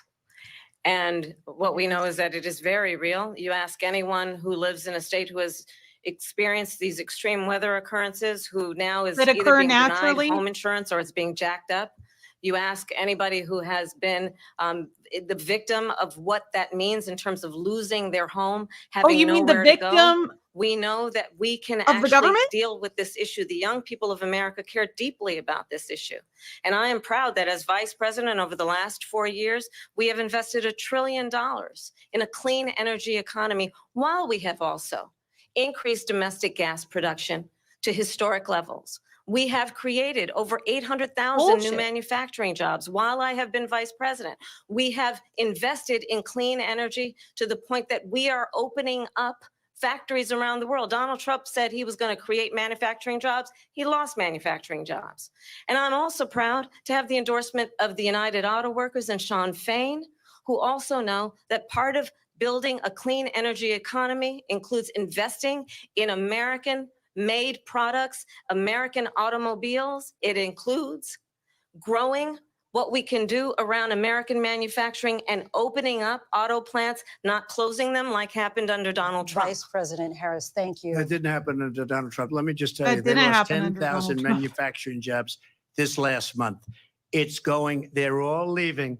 They're building big auto plants in Mexico, in many cases owned by China. They're building these massive plants, and they think they're going to sell their cars into the United States because of these people. What they have given to China is unbelievable.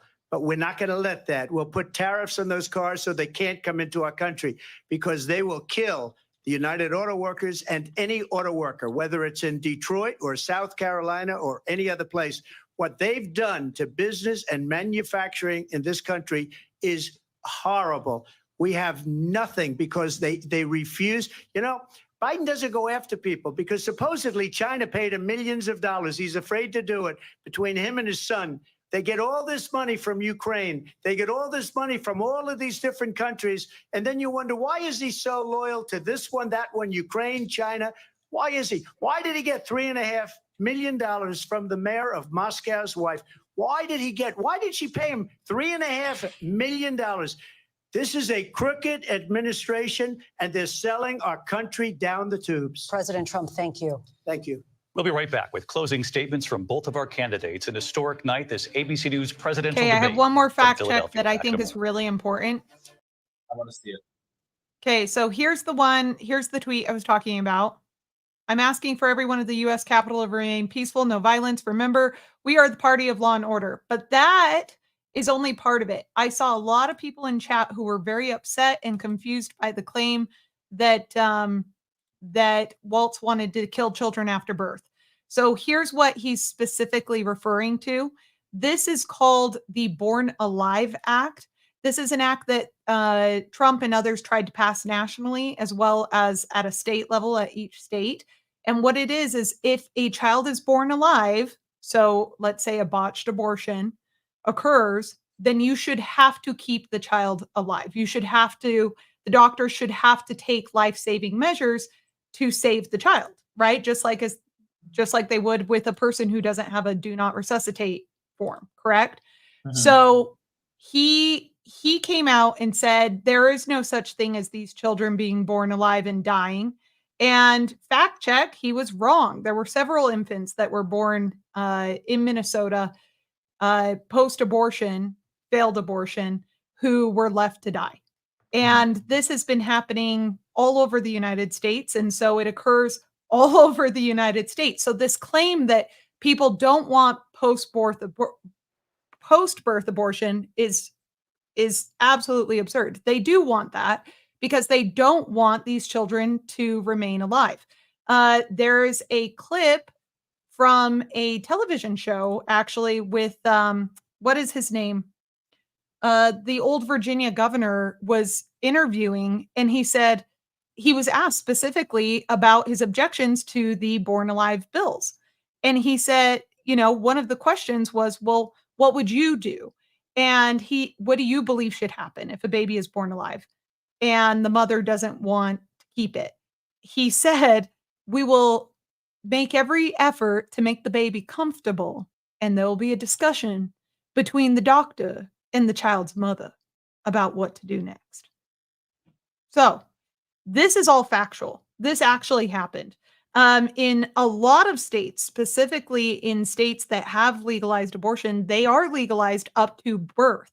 As a matter of fact, it was Hillary Clinton who fought back against the partial birth abortion ban that was put into place by Congress nationally. For those who are unaware, partial birth abortion is what it sounds like. The baby is partially born. It's going through the birth canal when it is then stabbed in the back of the neck or in the head by scissors, and the brain is sucked out, and then the baby is delivered intact. This is actually really beneficial to research companies and those who want access to the organs to perform experiments, sell the organs, etc.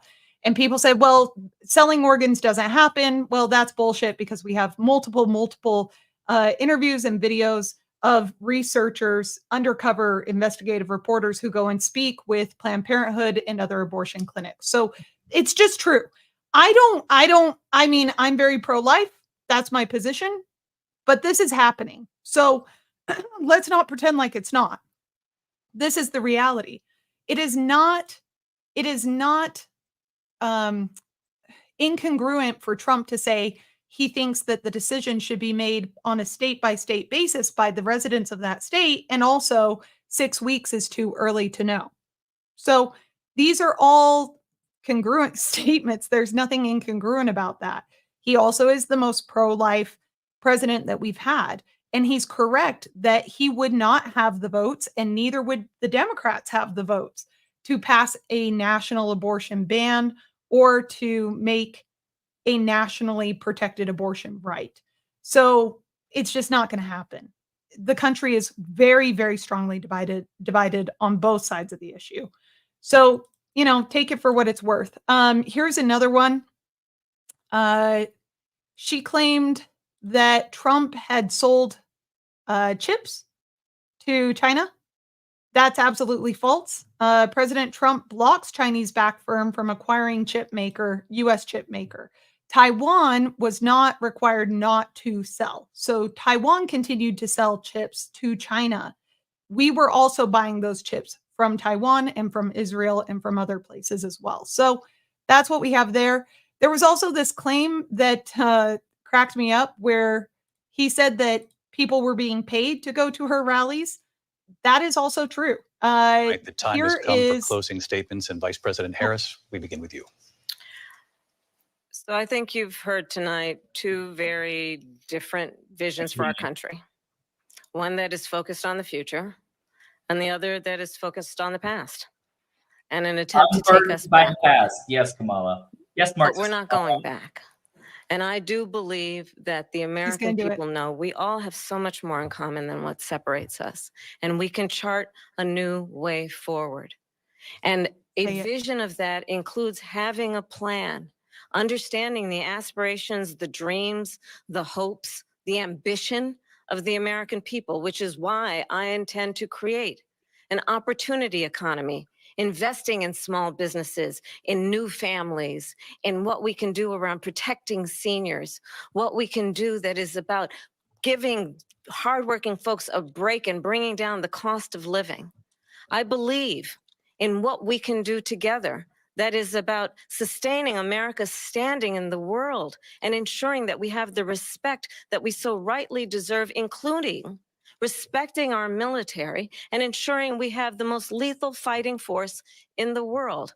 I will be a president that will protect our fundamental rights and freedoms, including the right of a woman to make decisions about her own body and not have her government tell her what to do.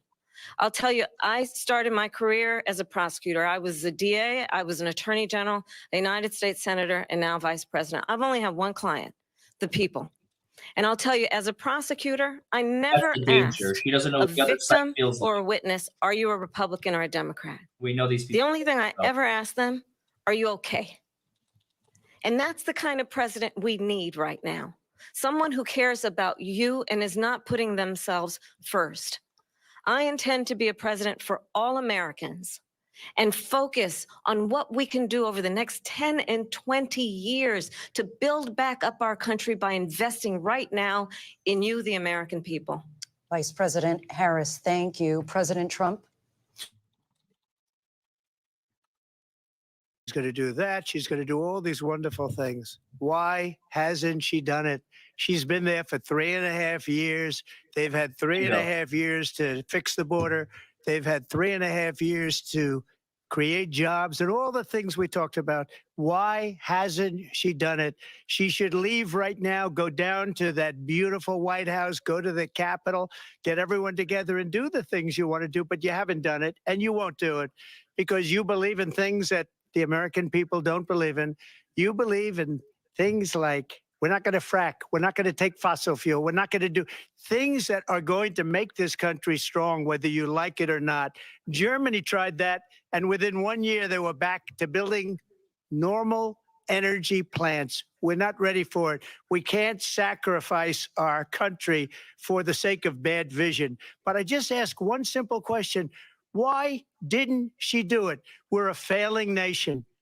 We're a nation that's in serious decline. We're being laughed at all over the world. All over the world, they're laughed. I know the leaders very well. They're coming to see me. They call me. We're laughed at all over the world. They don't understand what happened to us as a nation. We're not a leader. We don't have any idea what's going on. We have wars going on in the Middle East. We have wars going on with Russia and Ukraine.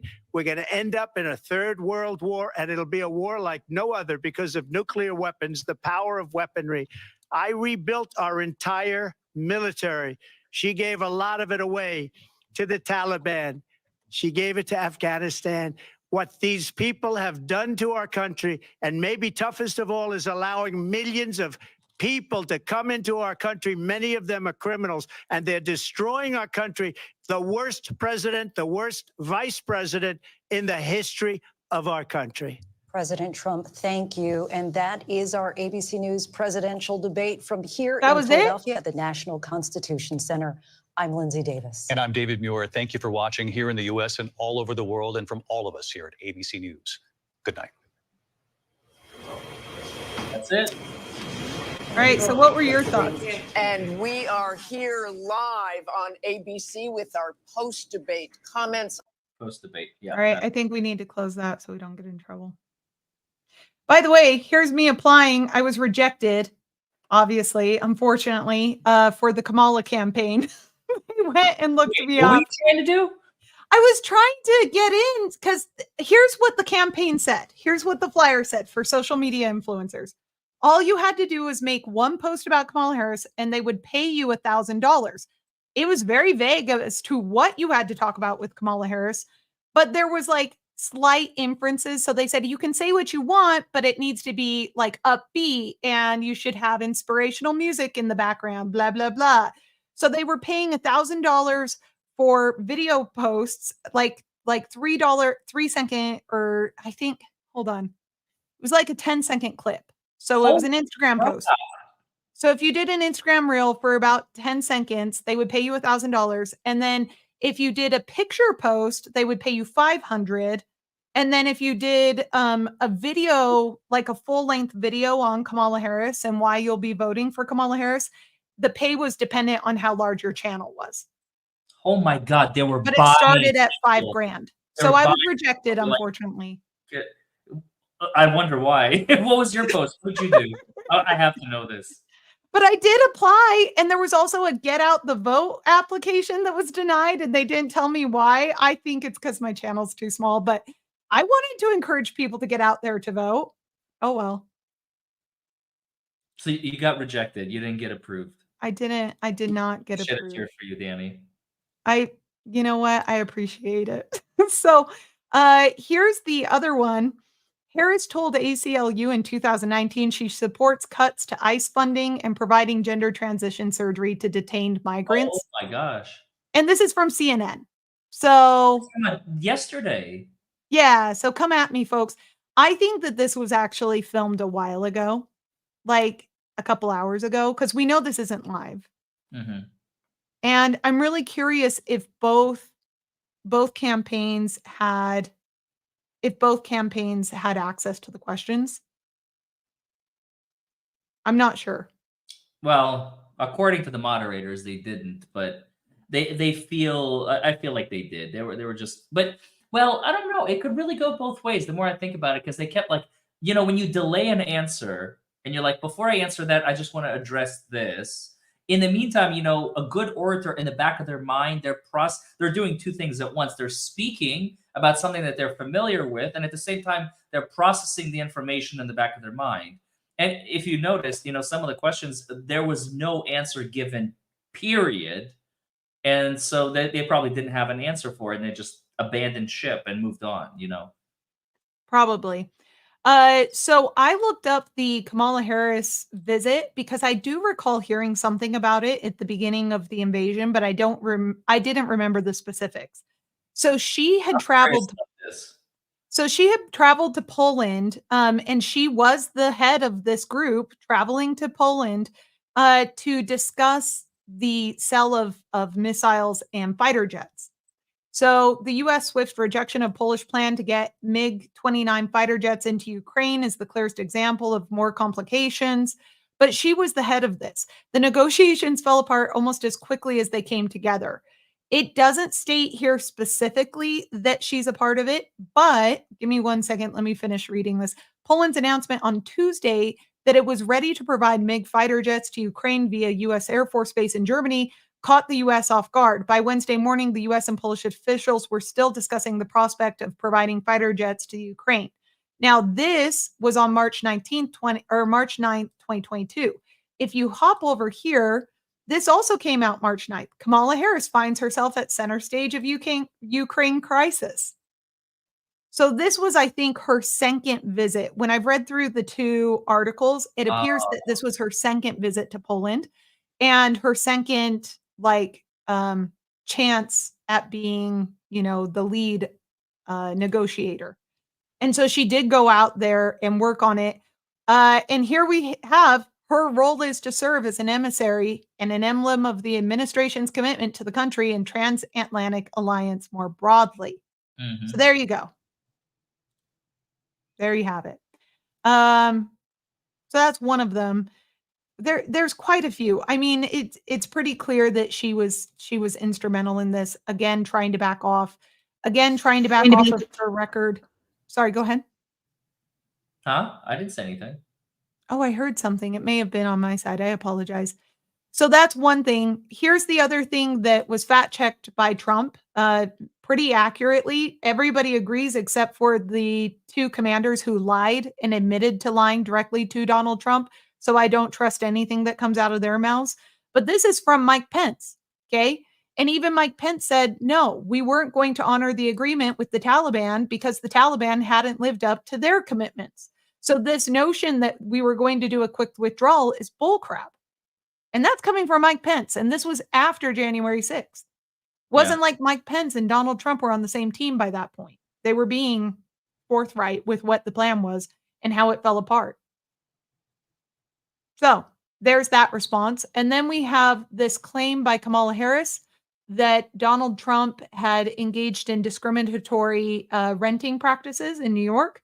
This stems from an old 1970s case, and all of the FBI documents were released and made public. The people who claimed that they were discriminated against or that they were told to enact discrimination policies by their bosses have really serious inconsistencies on how that discrimination was supposed to happen. So some of the witnesses claimed that they were supposed to mark C's on all of the applications of colored people to indicate, people who are African American descent back in the 1973 era. And other people stated, oh, well, we just put them in block 9, and block 9 was code for this policy that allegedly existed. But there were a lot of people who said, look, I was never discriminated against. As a matter of fact, one of the witnesses stated that she was, here it is. One tenant told the FBI investigators it was obvious that she had not been discriminated against since she, in fact, a Negro female, had been rented an apartment at one of the buildings owned by Trump management. So there's a lot of conflicting stories, lots of conflicting evidence, 389 pages.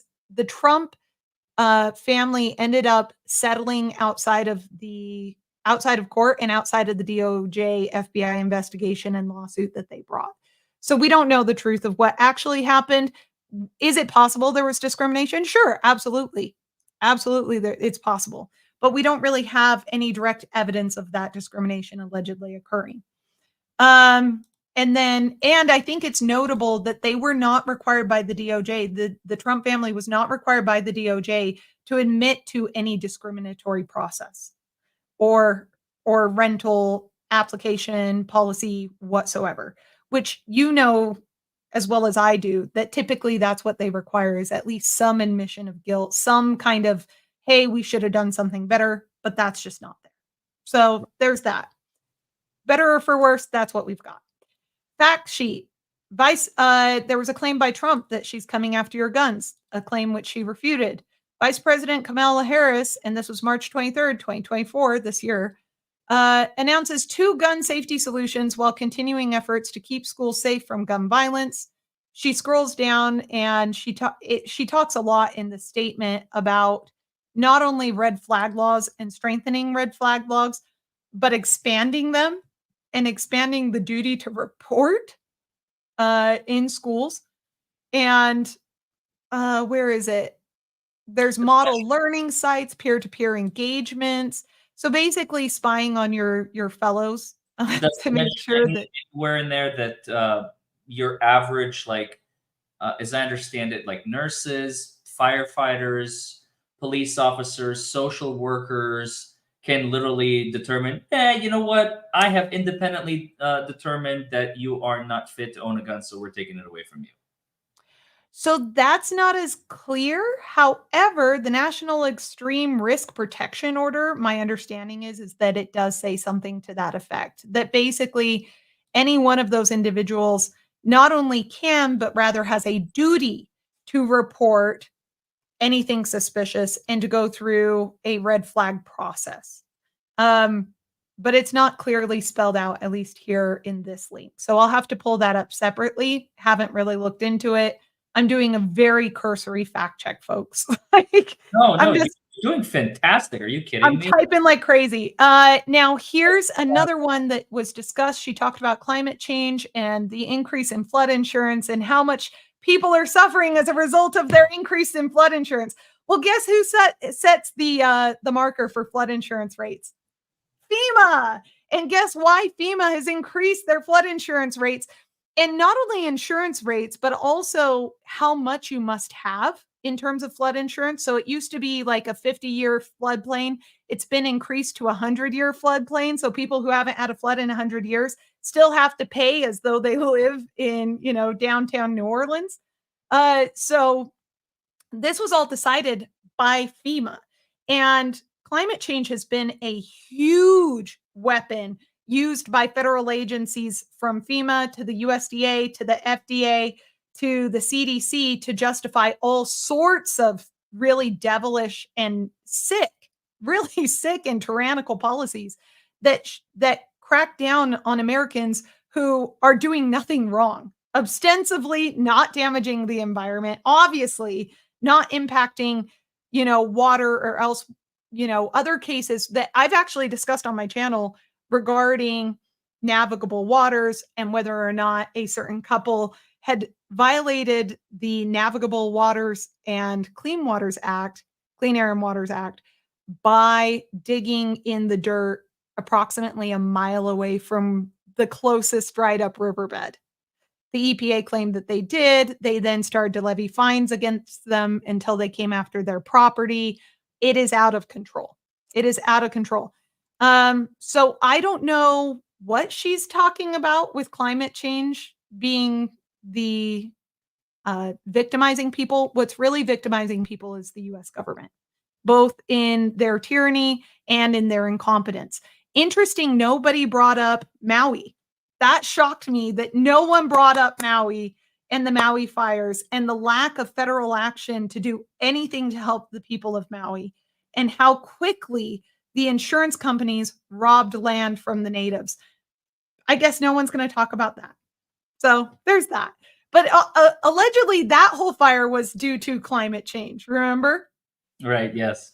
Yeah. So it could have been a win for either candidate. Neither candidate picked up that issue. I'm trying to think what other. I think that's all the ones I brought up. Pardon? Can you read the private chat real quick? Oh, yes. Oh, yes. We can wrap it. Okay. Okay. Thank you so much for that. That was incredible. For that debrief. Let me just give my. I don't have a lot of thoughts. I'm, to be completely honest, I just enjoyed listening. To me, all politicians lie. We all know this. It's a known fact. There's no secret. There's no way to just avoid it. It's just going to happen. The only question is, which lies are you willing to live with? That's really the question that you have to ask yourself. I've been an open Trump supporter for the last few months, and I still am. The fact that we have, basically the way I look at it is this. The Trump administration, we're going to have an individual who's going to be a leader and who is going to have independent thought. Now, sometimes is that independent thought going to be motivated by selfish reasons? Sure. Is that independent thought sometimes not going to be in the best interest of the nation? Possibly. But on the flip side, on the Democrat side, you're going to have an individual replacing another individual where basically it's the same hand, if you will. It's just a different sock puppet on it, if you want to look at it that way. No personality, no real oratory skills. I mean, all she was spewing is like rhetoric that she's practiced, that she's rehearsed time and time and time again. So I think she lost with flying colors, but I am biased. I think she did very, very poorly. And on a lot of issues that she had an opportunity to like shine, she just cowered away and spewed like her usual sound bites, basically, if you will. So I personally, I'm going to be voting. I have never voted in an American election before. I'm going to be voting for the first time in November. I'm proud to say I've been a U.S. citizen since 2007, I think. Yes, that's when I took the citizenship oath.